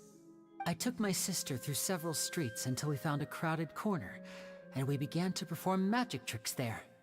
To my surprise, we proved to be pretty popular, and we could at least stop worrying about where our next meal would come from for a time. But I didn't want my sister to remain a street rat together with me forever. Before long, an aristocrat came to me and claimed that he wished to take us in after watching my performances. So you went from orphans to nobility just like that? That was how we felt at first, too. as if fate was on our side and we could say goodbye to those painful days. But I gradually discovered that while we were called foster children, he was really after my talent for magic tricks. He would constantly take me to all sorts of banquets to garner attention, which he would then use to expand his social circles. That doesn't seem too bad either. It took a while for me to realize just how dark his heart really was.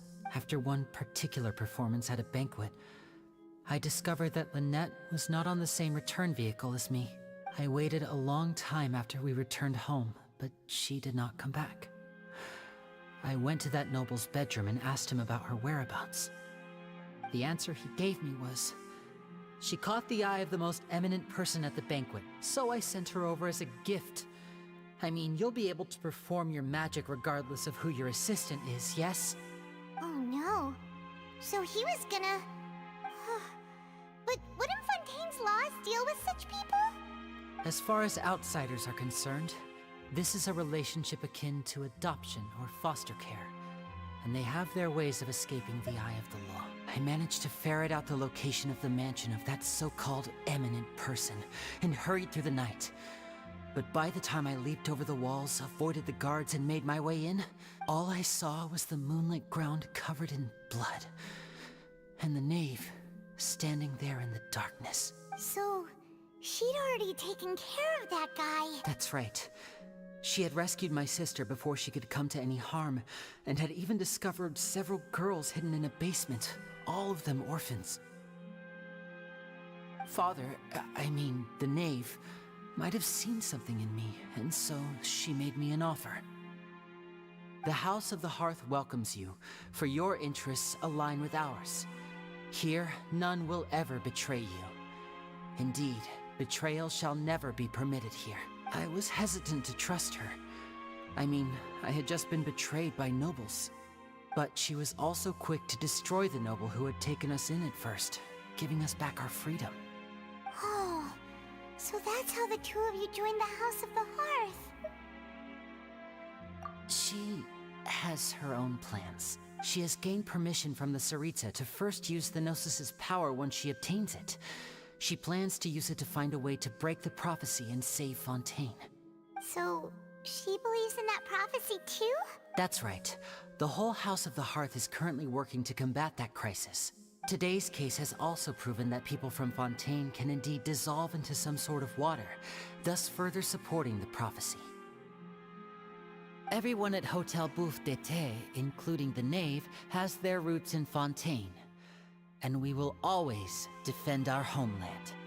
To us orphans, the only connection we have left to this world, apart from our family, is our homeland.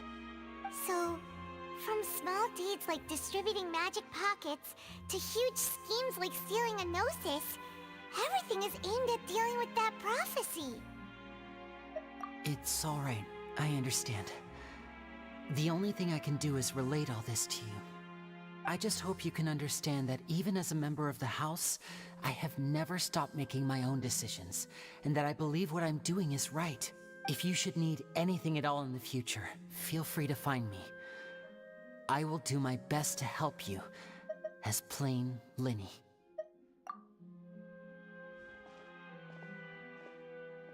Bye, Lyney!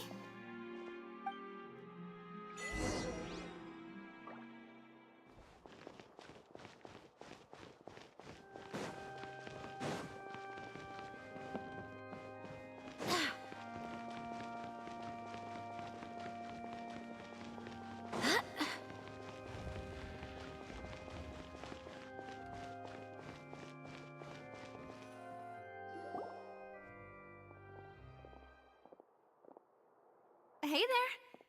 What was with the disappearing act you pulled right as the trial ended? Were you looking for us,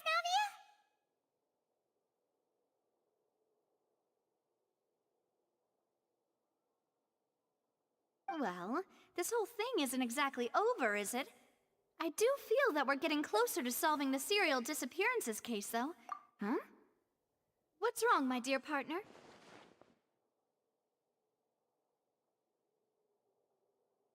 Besides, are you sure we're the ones who can crack a case that's been cold for decades now? given that there's new evidence from the trial, there should be a trail of breadcrumbs for the Hydro Archon's people to follow now, right? Ah. I see. Well, I won't lie. I'm a little shocked to hear that from you. But I suppose you are just travelers who have only arrived in Fontaine after all. Sorry. I might have been too presumptuous. Don't say that, Navia. Ah, and we were having so much fun investigating with you, too. It was like having new waters flowing into a stagnant mire, causing new hope to spring forth, and the reflection in the murk to become clearer. Well, sorry about that. I'm a bit prone to nostalgia. Don't mind me. Wait, shall we have a farewell meal? You know, to commemorate our time as partners? Huh? Do we really need to get that formal? Well, guess you really did treat us as partners, huh? Well, I'd just like to have a proper ending to every important memory.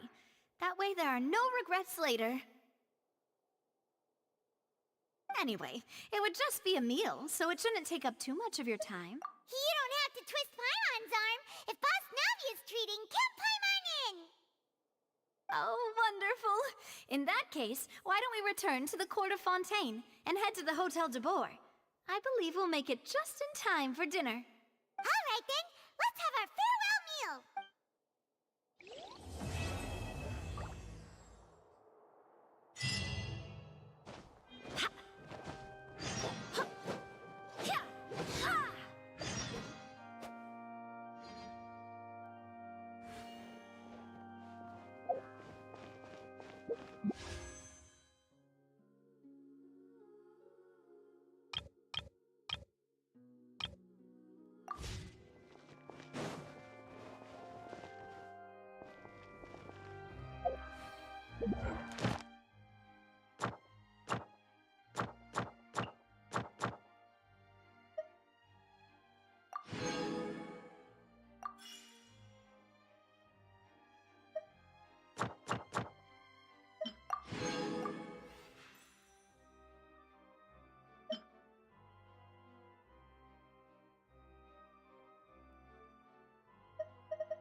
Let's go.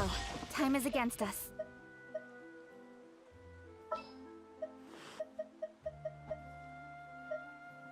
For justice.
Why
would it be him?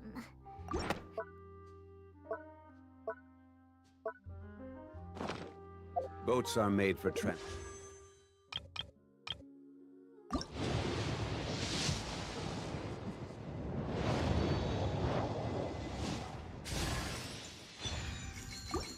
Commodities back and forth. And those that come... Once, there was a glorious kingdom.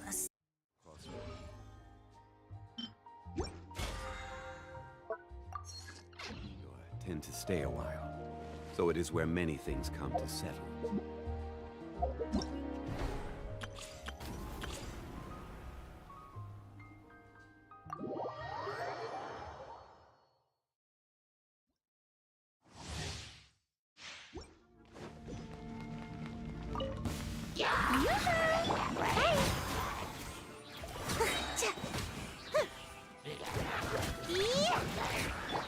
Adventure time! Let's light it up! Go on, come on out! Time to shine!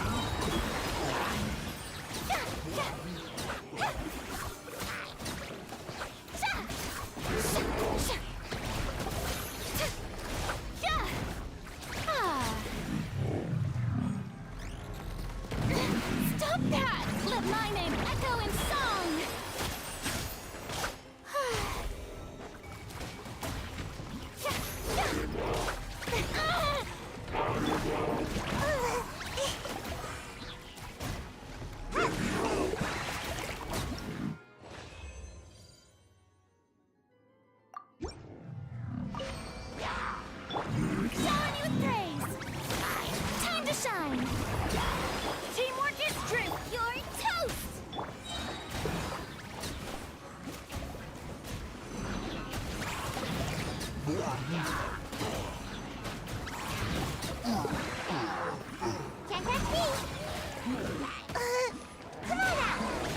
Everybody stand back! Let my name echo in song! Strike a pose!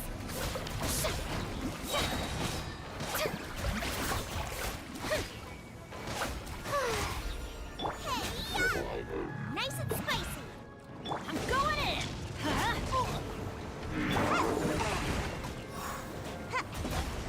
Let the world collide! The show begins! How dare you! Stop that!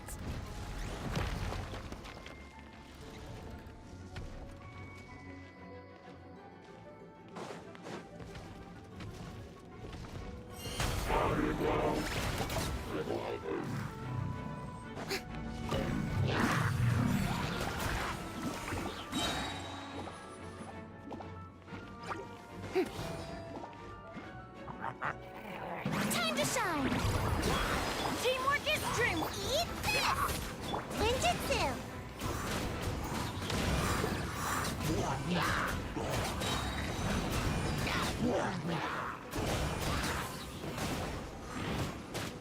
I'm out of here!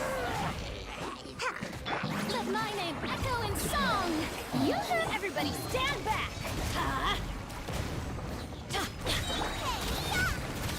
I'm the frying pan into the fire!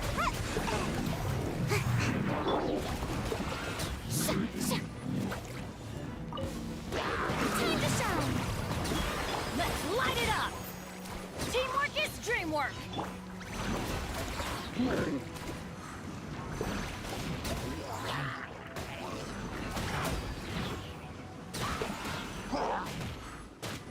Can't touch me! Come on out! Eat this!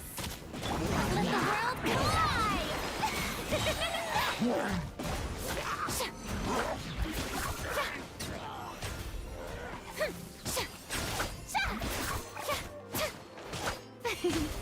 Shower me with praise!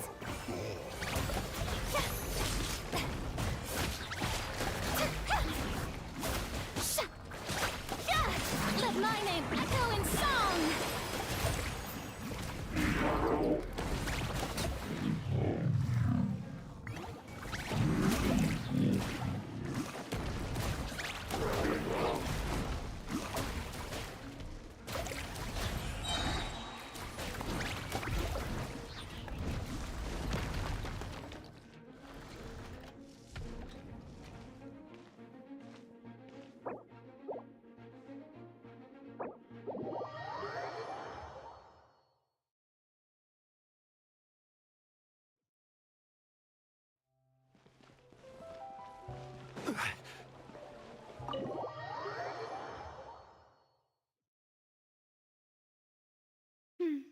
I came here several times with my father when I was little, but stopped eating here as often after growing up.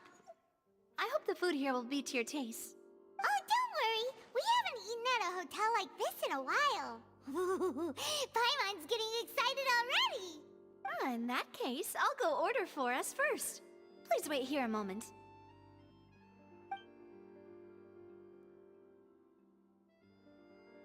Ooh, everything looks so good! People in Fontaine sure know how to enjoy life!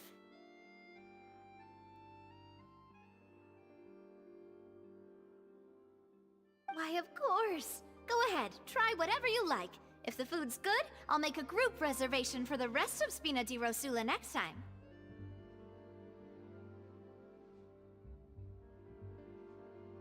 And if it's not? Well, then I'll still... Yeah! Oh, we called this a farewell meal, but we could also treat it like a victory feast, right? Oh, true. Very true. In that case, boss, we'll have another 2 dishes. Huh? Paimon didn't mean that you had to order even more food.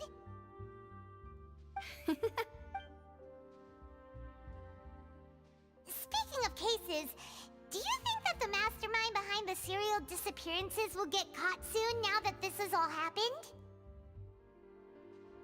Well, we've certainly taken a big step forward.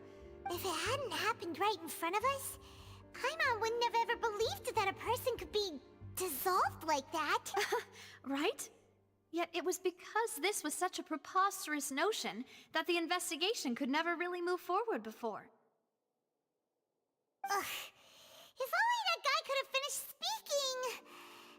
We were so close to hearing who was behind it. In such investigations, even the smallest step can seem like a yawning chasm if the trail of clues is cut off.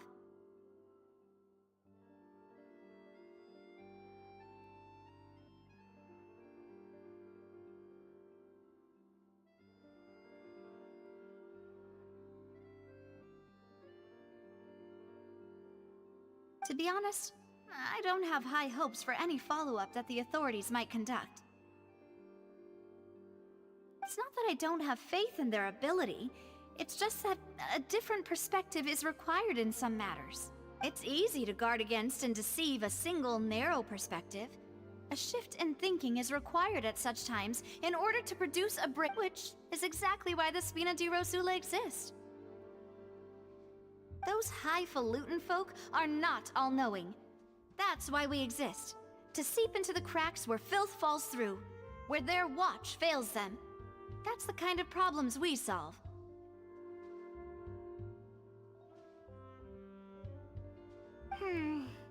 Seems Paimon thought things were simpler than they actually are. It's all right. Well, this was supposed to be a farewell meal, so I doubt you. Let's talk about something else. Like, what are you— That's true. We didn't have a chance to speak to her after the trial ended. It didn't really seem like the right time or place to do it anyway. I see. So, your primary objective, which has been foiled so far, was to have a chat with the Hydro Archon. I've heard that there's a long line of people waiting to meet Lady Farina. I suspect you'll— Yeah, we've heard that she's super popular here in Fun. Well, would you consider some more, unique ways?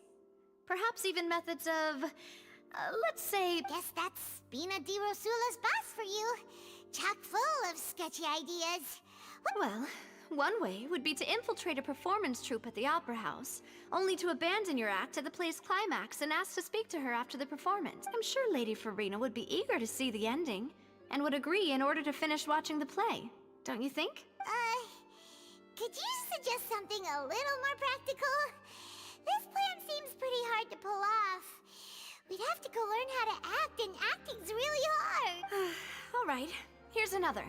Find a way to conceal yourselves under her bed. Then, wake her up in the dead of night and demand answers. Don't let her go back to sleep until she answers. I can personally testify that this one works. When I'm sleepy, I'll do anything as long as I can finally get some sleep. That might work, but that's not really the problem. The problem is we don't want to get ourselves arrested. Valid point. I overlooked that part. I was just thinking about leveraging a person's desire for sleep.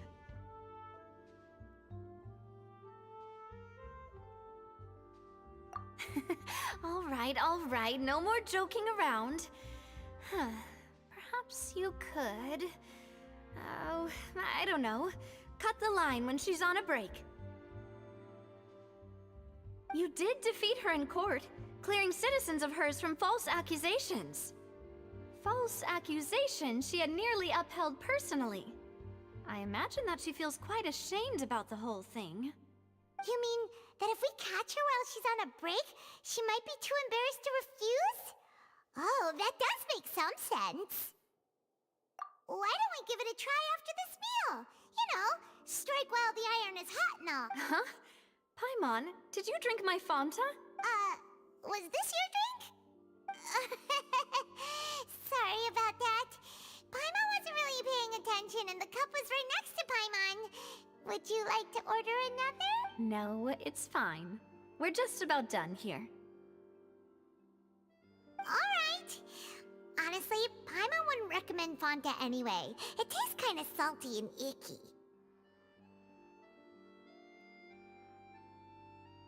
Is that so? Huh. Well, in that case, we'll have to blacklist the Fanta here then. If we're all finished eating, then I'll go pay. Yeah, we're stuffed. Thanks for the treat, Navia.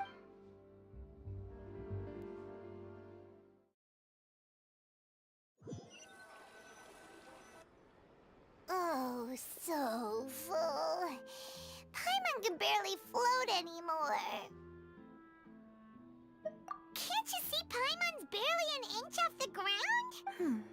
Okay. As for expenses this month... Hey, Navia! What are you... Oh, nothing. It was just a meal, you know? Nothing the Spina di Rosula can't cover.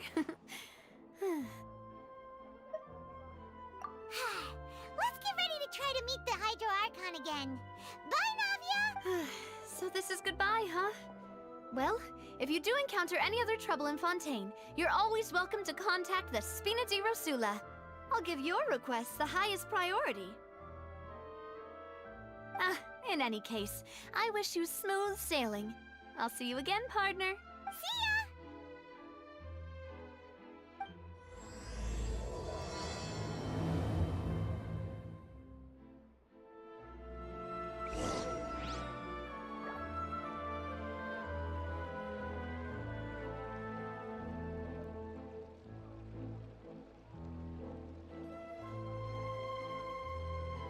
Osmanthus wine taste.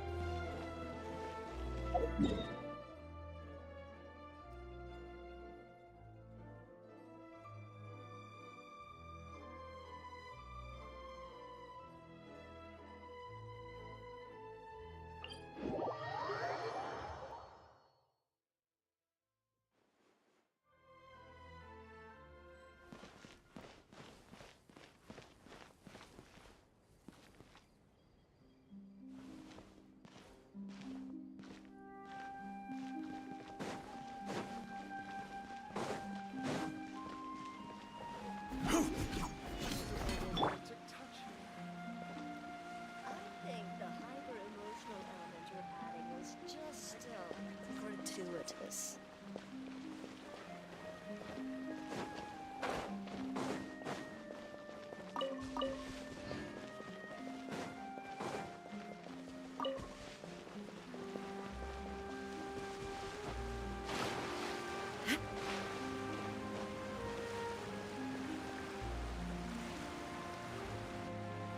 There aren't many people around anymore.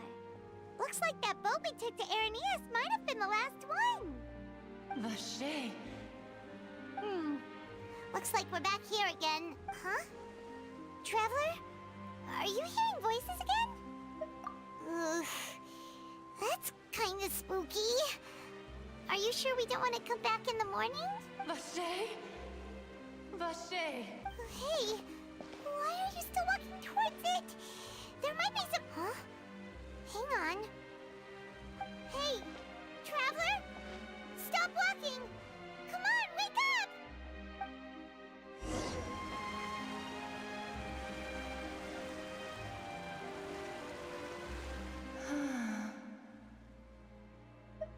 Vacher, are you... my dear Vacher? No, wait. You seem to be someone else. Do you know Vacher? Wait. Who am I? I'm very sorry. I fear I do not know. My memories feel like they have been washed away like a flood. So many fragments dissolved amidst the tide, never to be recovered. How much have I lost? How many things that I once held dear while on land have I since forgotten? Yes, that is what I was once. But now, I am but the consciousness of one who is lost, therefore. I do not know how I came to be like this either. I only vaguely remember being covered in light blue water, and then all grew dim. I also remember going to many places. I loved adventure, loved exploring places of peril. No matter where I went, Vacher would go with me. I knew how dearly he loved me, and I also loved him equally as much. But now, we can no longer go back. The pain of such parting. I never knew how heavy it could be. No, our reunion no longer has any meaning. There is no way for us to create any new memories. The thought of me gives him no succor. So let it lie forgotten beneath the waters. If you meet Vacher, tell him not to look for me. Tell him to move on. That is the only thing I still remember. Perhaps that is so. As I was submerged in the waters, losing consciousness, I saw Vacher above the surface. His eyes were filled with such sorrow. such longing. If only I could have comforted him, told him that I did not suffer. Indeed, I had felt a great warmth.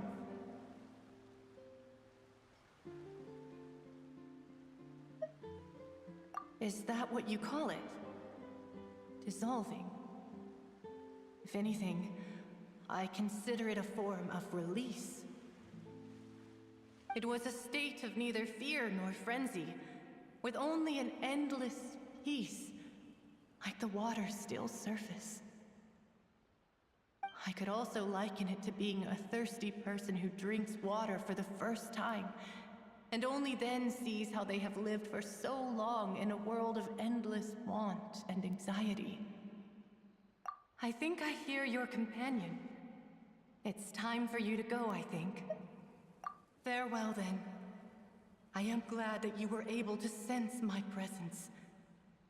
Remember, if you see Vacher, tell him not to seek me out any longer.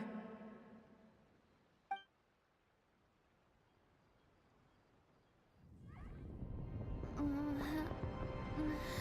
up! Come on, hurry! Navi is outnumbered!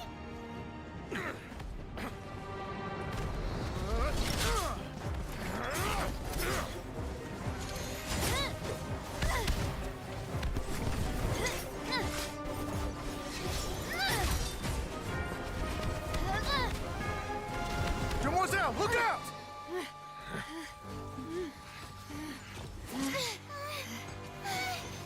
Dear God, it's a whole army of Gardamex.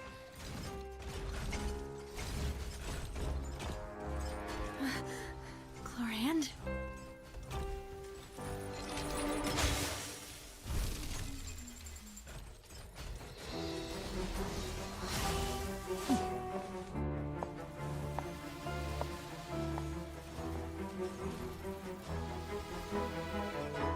Quick, now's our chance!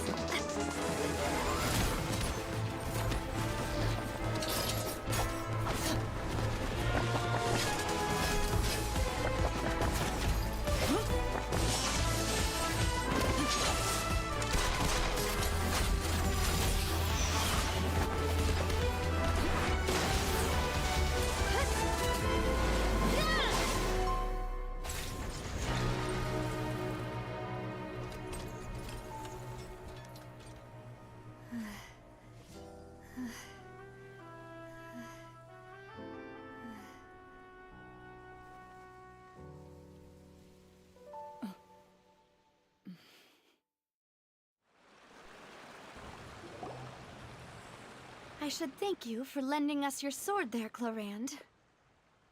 But before I do so, could you explain how you managed to show up here? I followed you. It seemed to me that danger has followed you more closely as of late.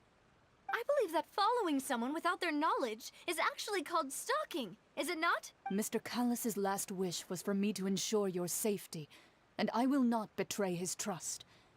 He would do the same, were he alive today. Do not speak of my father! Sorry, Demoiselle.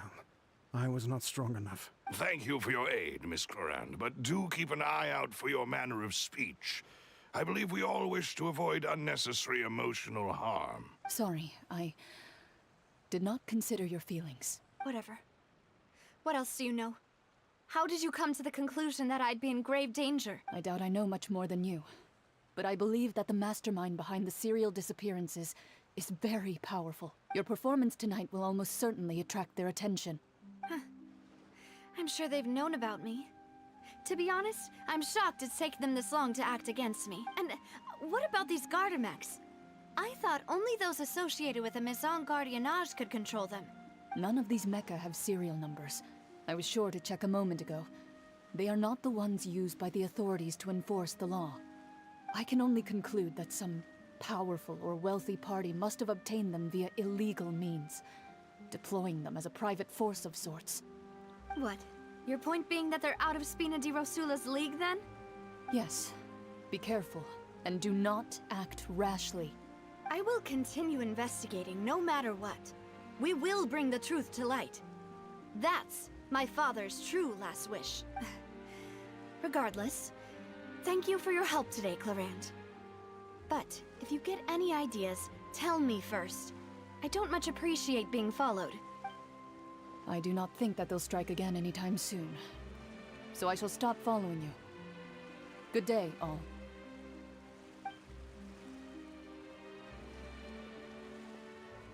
Right. I suppose that's the best news we've gotten today.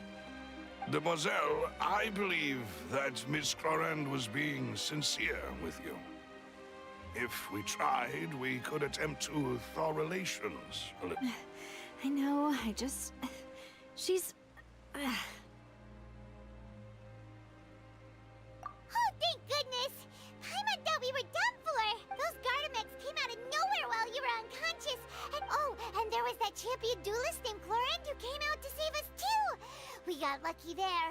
Paimon probably couldn't have fought them off otherwise. Oh, come now. Forget all that polite talk. That wasn't really a farewell meal we had back there. Not for me, anyway. In truth, I hope that every meal we have together shall be a victory feast. As such, we're still partners. There's no need to thank me. It will take 50 years for me to match Demoiselle's magnanimity. If it were me, I would have joined the Spina di Rosula on account of her goodwill long ago. All right, you two. That's enough. Actually, Navia, how did you know that we were in danger? You sure did show up in the nick of time. Well, to be honest, you're the one who tipped us off, Paimon. Huh? Really? Paimon contributed somehow? Ooh, Paimon's even more amazing than she thought! Yes, all thanks to you grabbing my drink by mistake.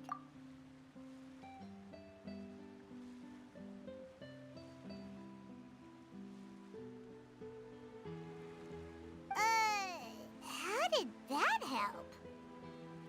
After we parted ways, I was on the way back to one of our bases when I suddenly thought of what you said.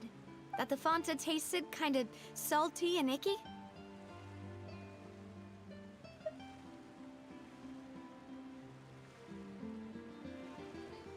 Fanta only comes in sweet flavors. So how could it have tasted salty? The color of the drink, if I recall, had also been a bit off. So the Fanta had been spiked with water from the primordial sea? Yes. So if you hadn't drunk that cup for me... Spina di Rosula is preparing the grandest of awards for you as we speak for saving the boss. Huh. Really?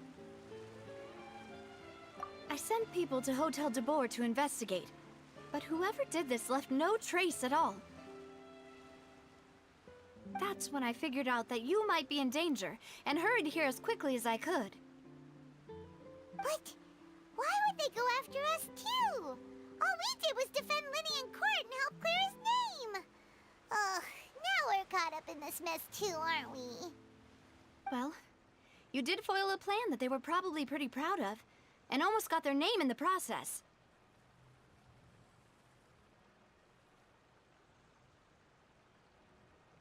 Speaking of which, did anything strange happen when you drank the primordial seawater? Well, it can't be coincidence that the traveler fainted just now. She said that she heard that voice calling for Vache again. Oh, and this time Paimon heard it too, but it was real faint. Does this situation have to do with the primordial seawater then? Does that mean the primordial seawater raises someone's sensitivity to hydro when it's used on people who are not from Fontaine? That doesn't sound like too much of a bad thing, to be honest. New intel? While you were out cold? Well, let's hear it, shall we? Oh. Vache. That name doesn't ring a bell. I suppose he hasn't stepped forward as a witness in court lately. Since he saw that young woman dissolve, he was at least at the crime scene. But he never gave testimony or any information regarding people dissolving in the primordial seawater. Yes, thank you. This is very important information indeed. We will continue to investigate. Oh, you mean you'll help us investigate?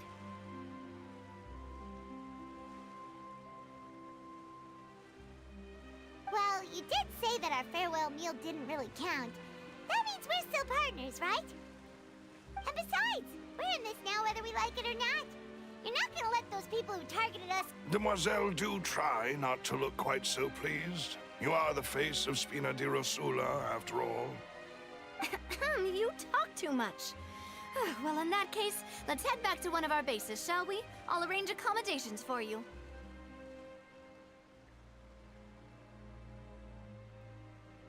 We also have some plans to go over, and hopefully we can deepen our bonds as partners. But we'll take that one step at a time. Don't worry, you two.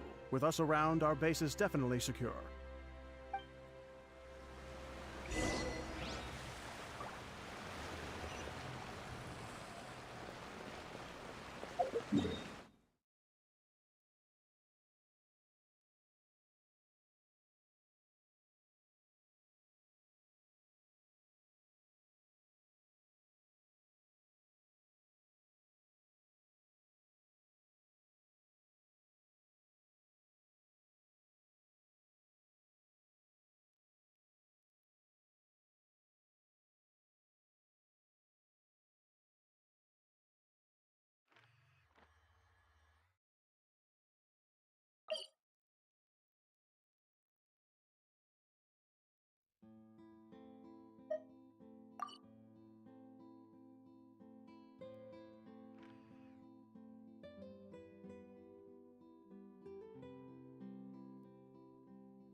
There is no escape!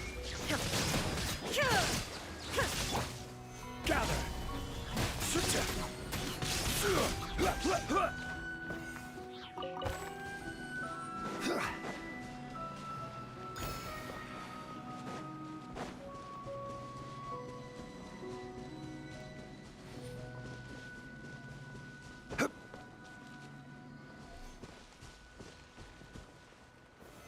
Solidify!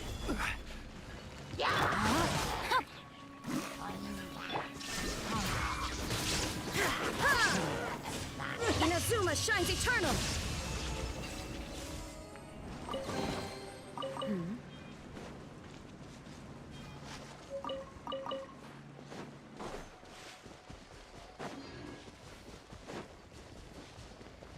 Right. Shine down!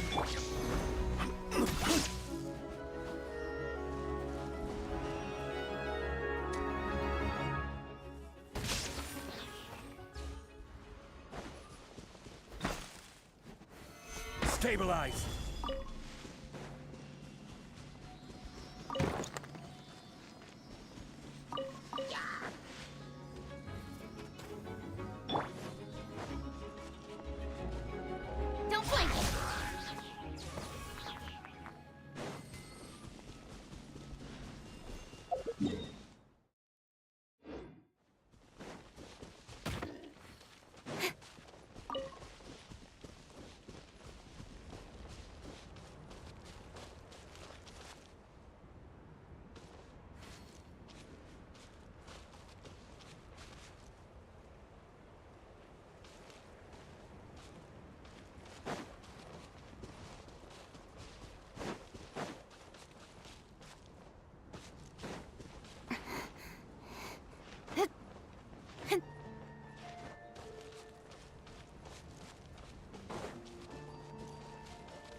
Father guide you. Witness the power of Guhua. Know my sword. There is no escape. Marvel. Yeah.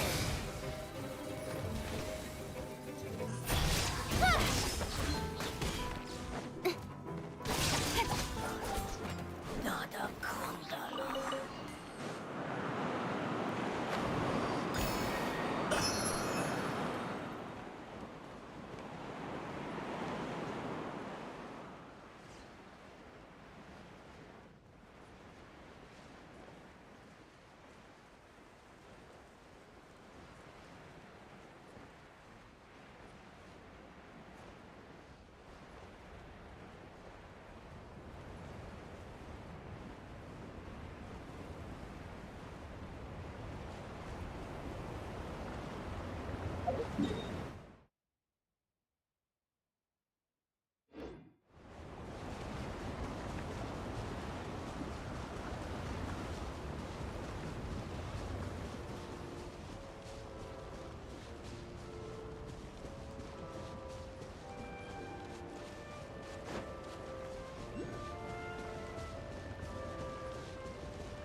Shine down. Speed of light. Huh? With sword comes shadow. Ah!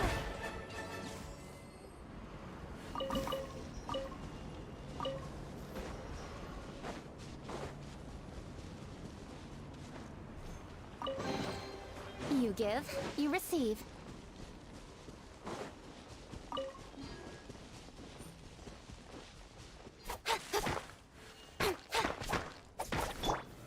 Solidify.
Incoming.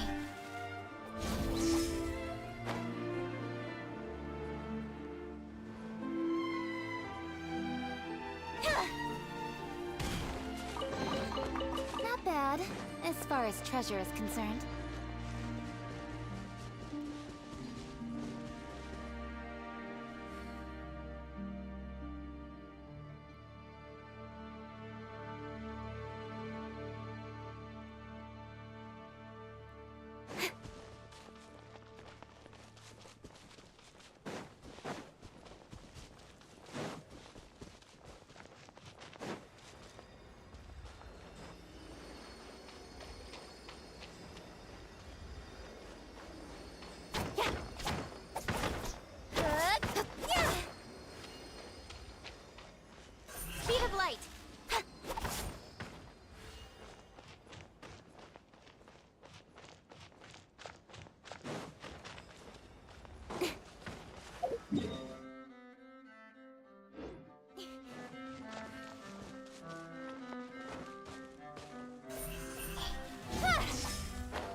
later.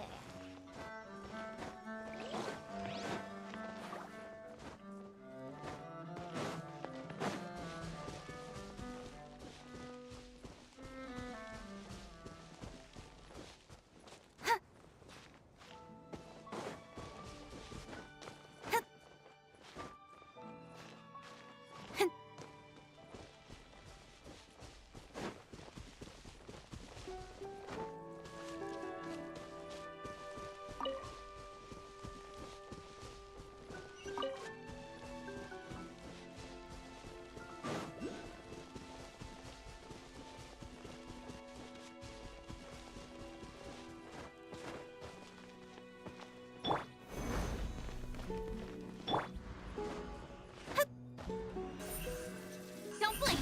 Hey!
There is no escape!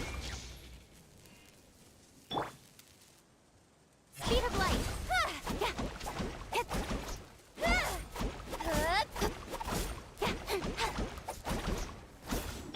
Shine down!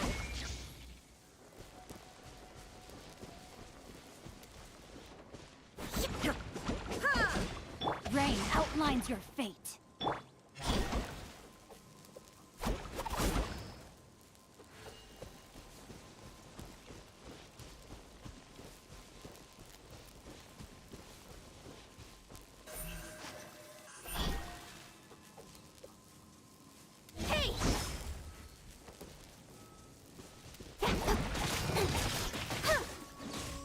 Incoming! There is no escape! Now you shall perish!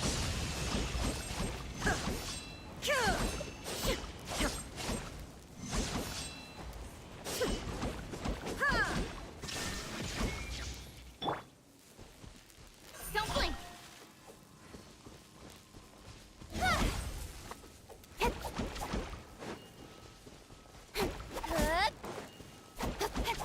I will have order. Crumble!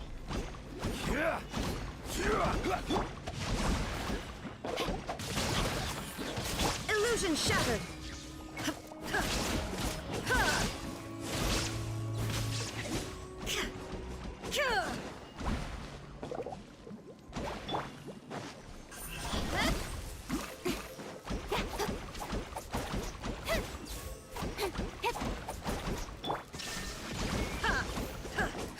Nowhere to hide. Incoming.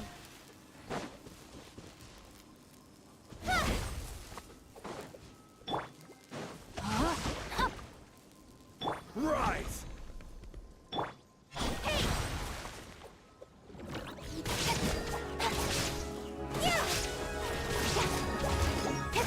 Crumble! Yeah!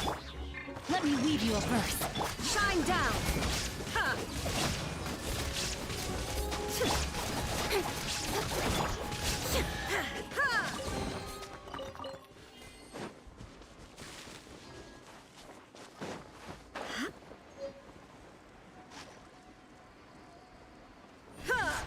Illusion shattered!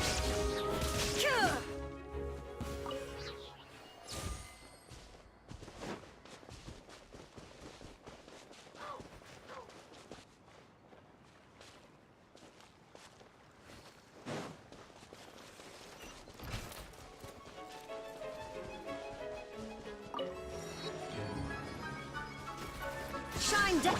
This is order! Time to act. Rain outlines your fate.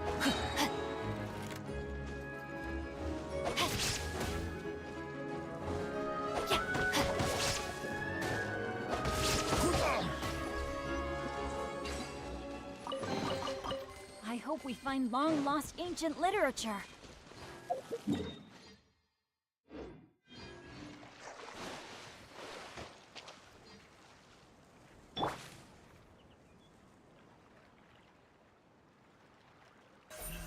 Don't blink!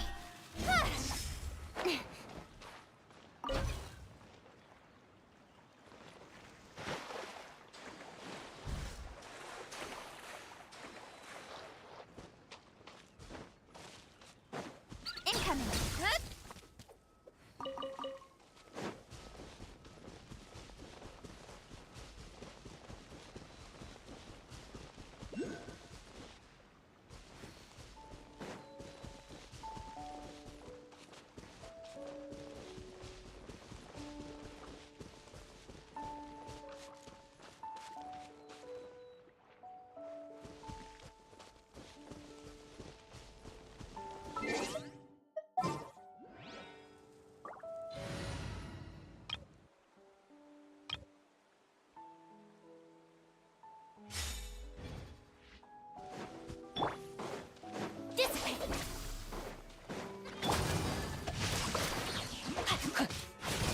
Lightning terrified! Stabilize! Crush!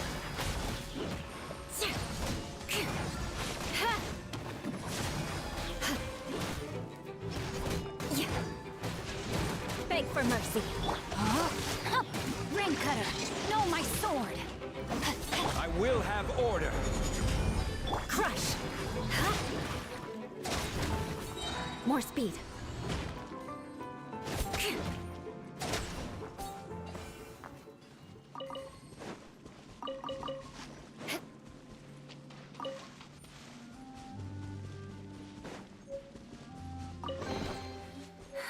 At least good luck doesn't discriminate by clan.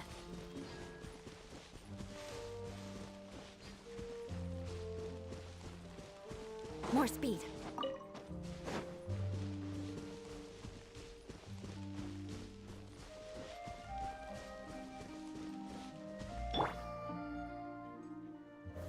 Gather! Stand with me! Rain outlines your fate. Witness the power of Gurwa. Know my sword. Shudder. Vengeance will be mine. Eye for an eye.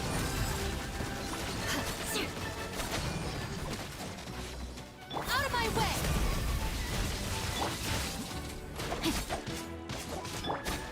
Solidify! This is order!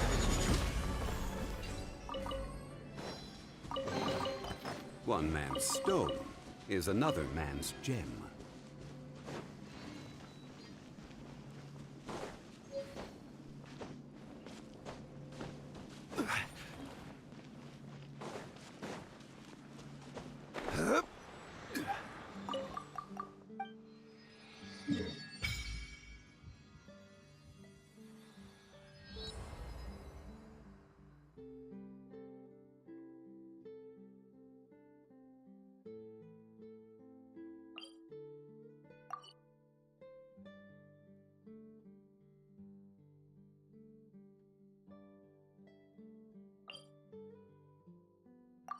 Our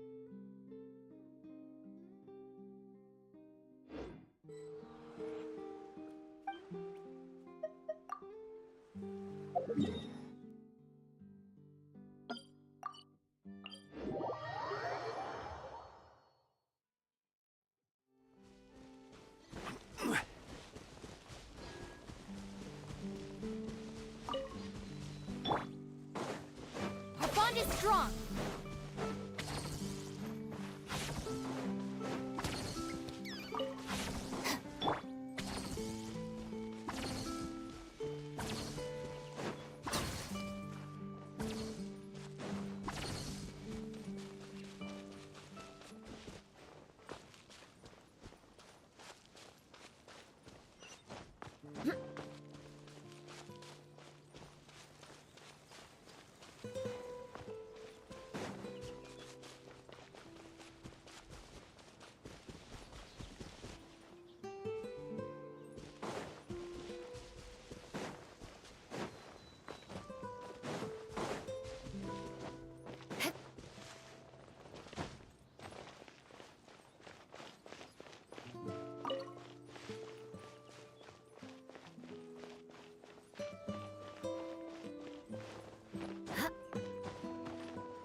I condemn you!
More speed.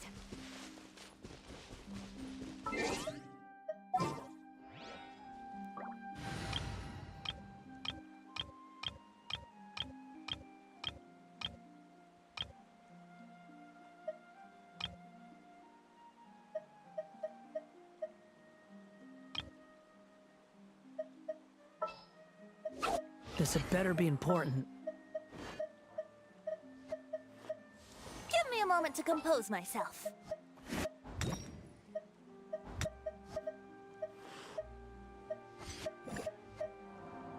What shall we do?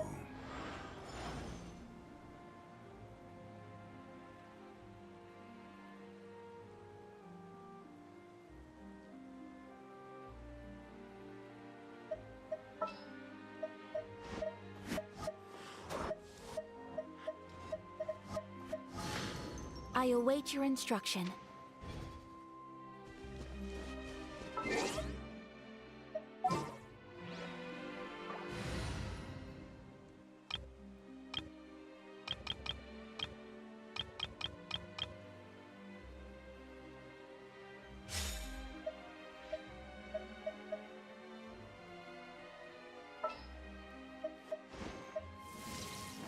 The campaign begins.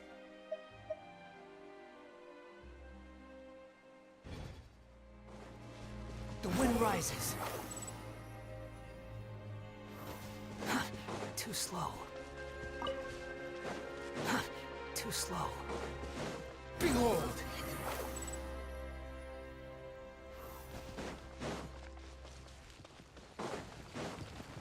Illusion shattered! Stabilize! Whirling snow!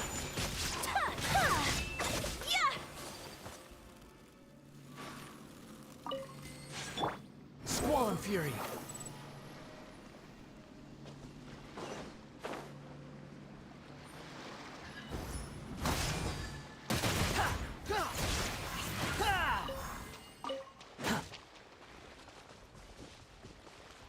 Quit following me.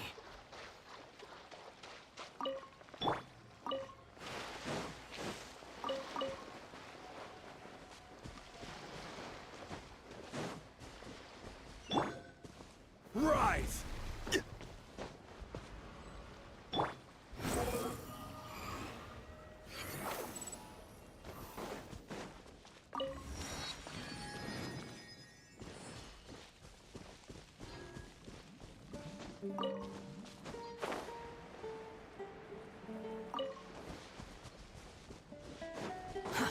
Too slow.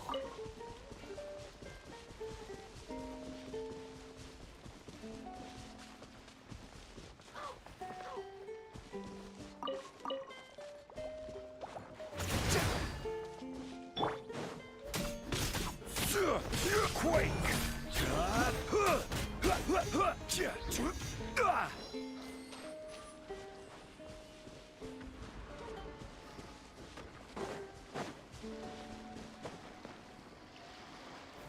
Gather!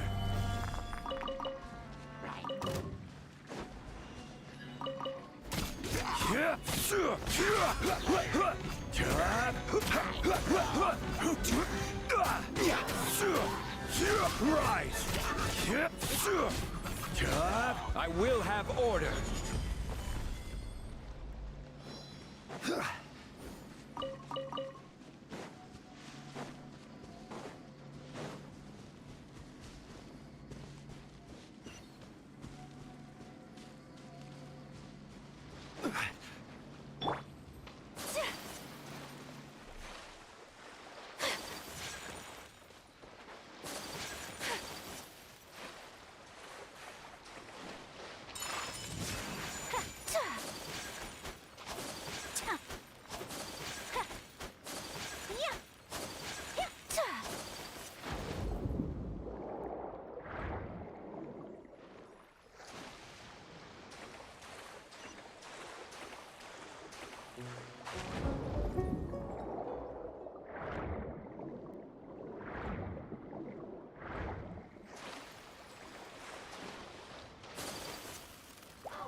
The wind rises.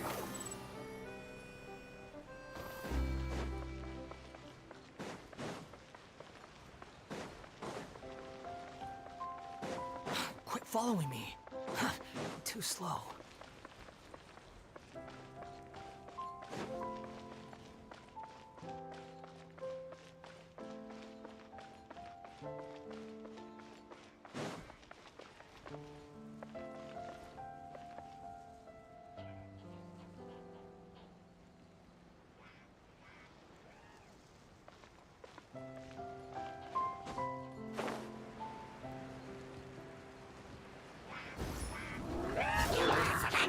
Solidify!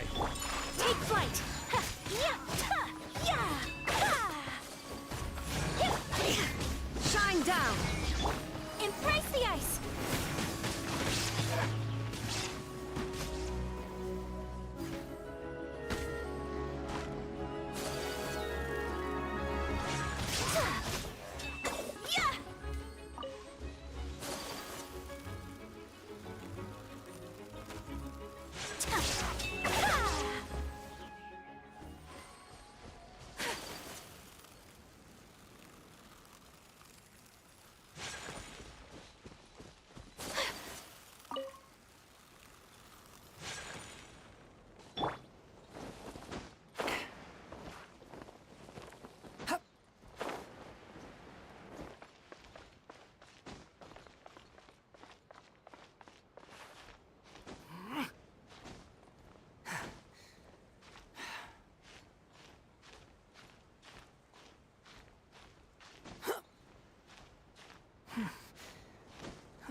Illusion shattered!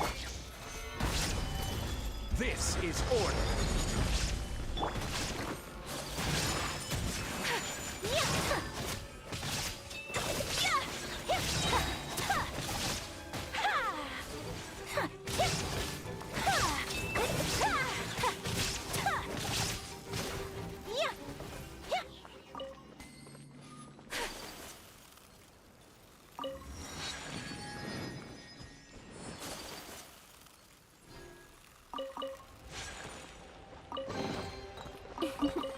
Today is a lucky day.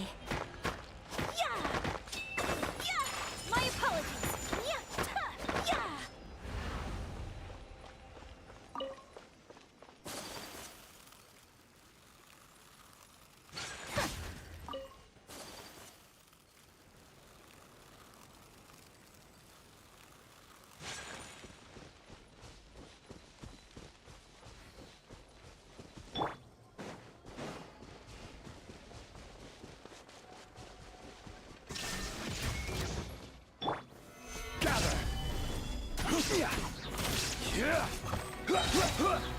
Behold!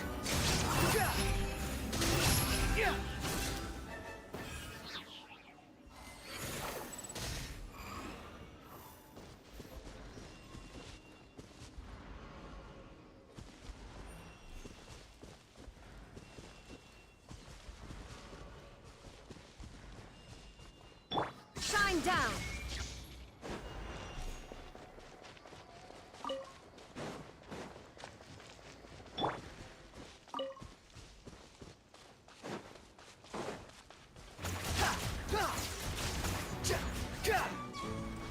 Illusion shattered! Solidify! Take flight! Quick, the wind rises.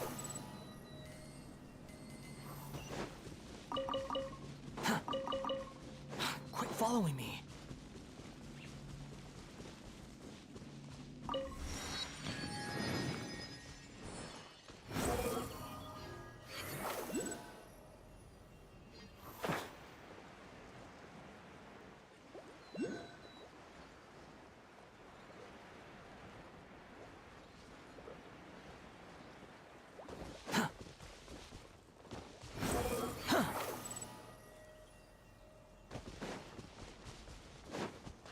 Quit following me.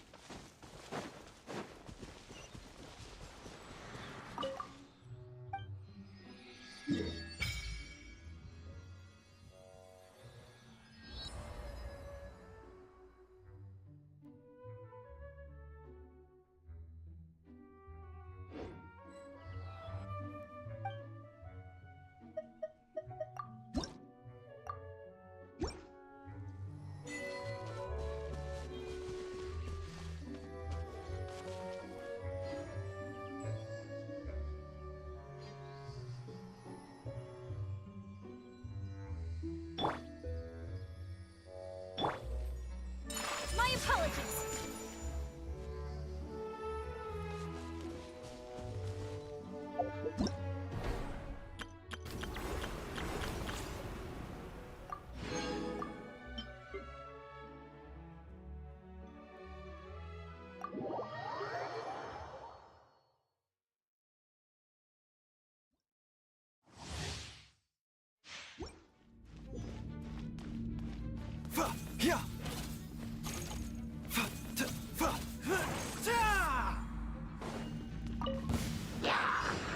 A bitter pill to swallow.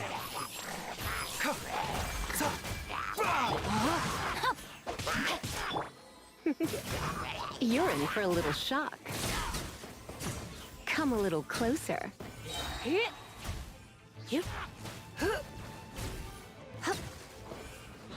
You're in for a little shock. Let me weave you a verse. Time to act. Let's spark things up a little. Remember, health comes first. The doctor was sealed.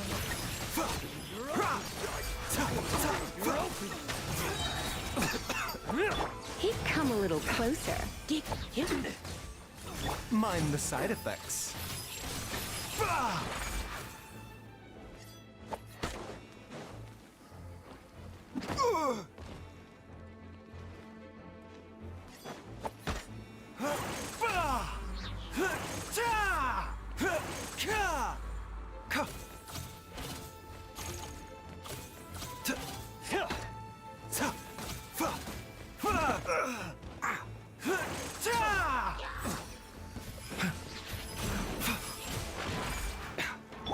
Try not to enjoy this too much. Rain Cutter, know my sword. Rain outlines your fate. The doctor was sealed. Seems like an emergency.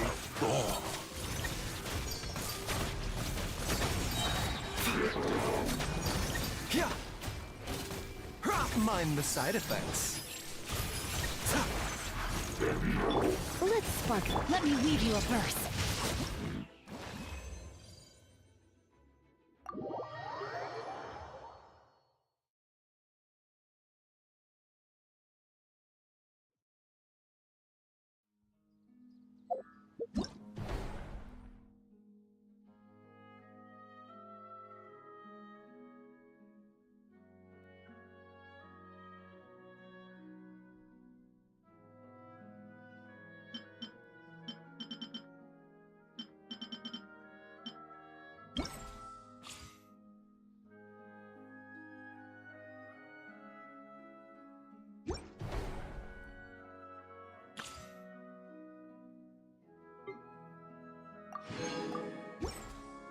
blade.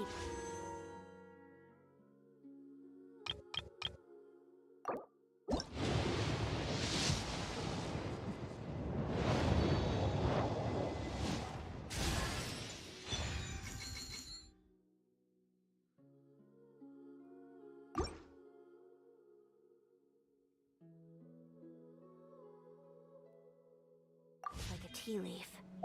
Only those who sample it many times can appreciate its true qualities.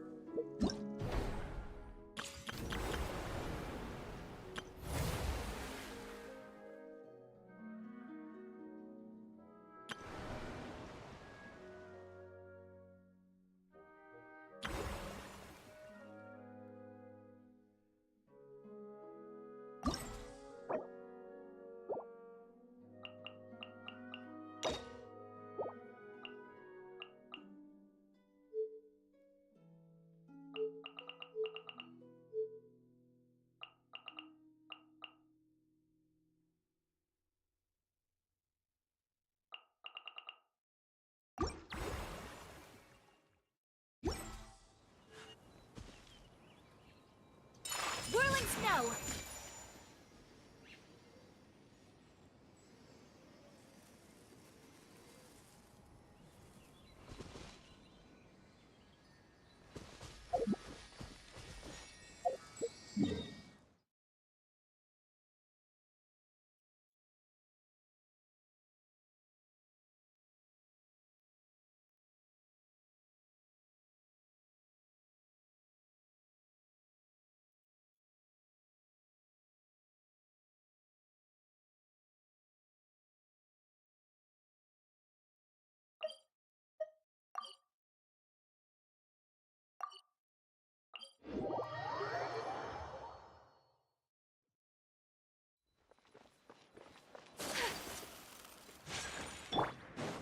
Behold!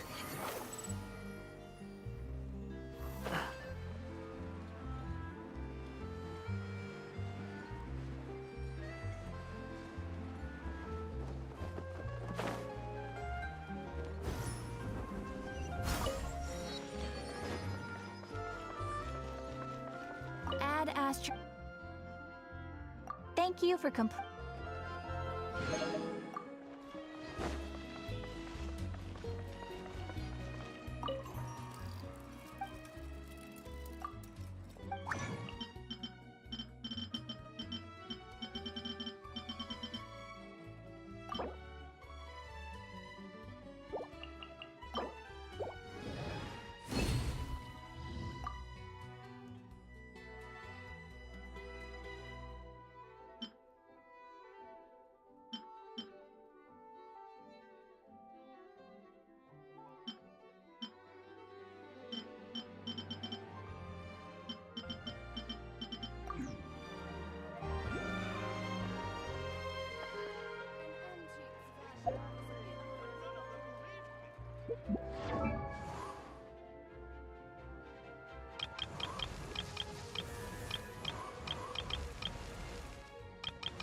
The wind rises. Time itself is a silence. Crumble!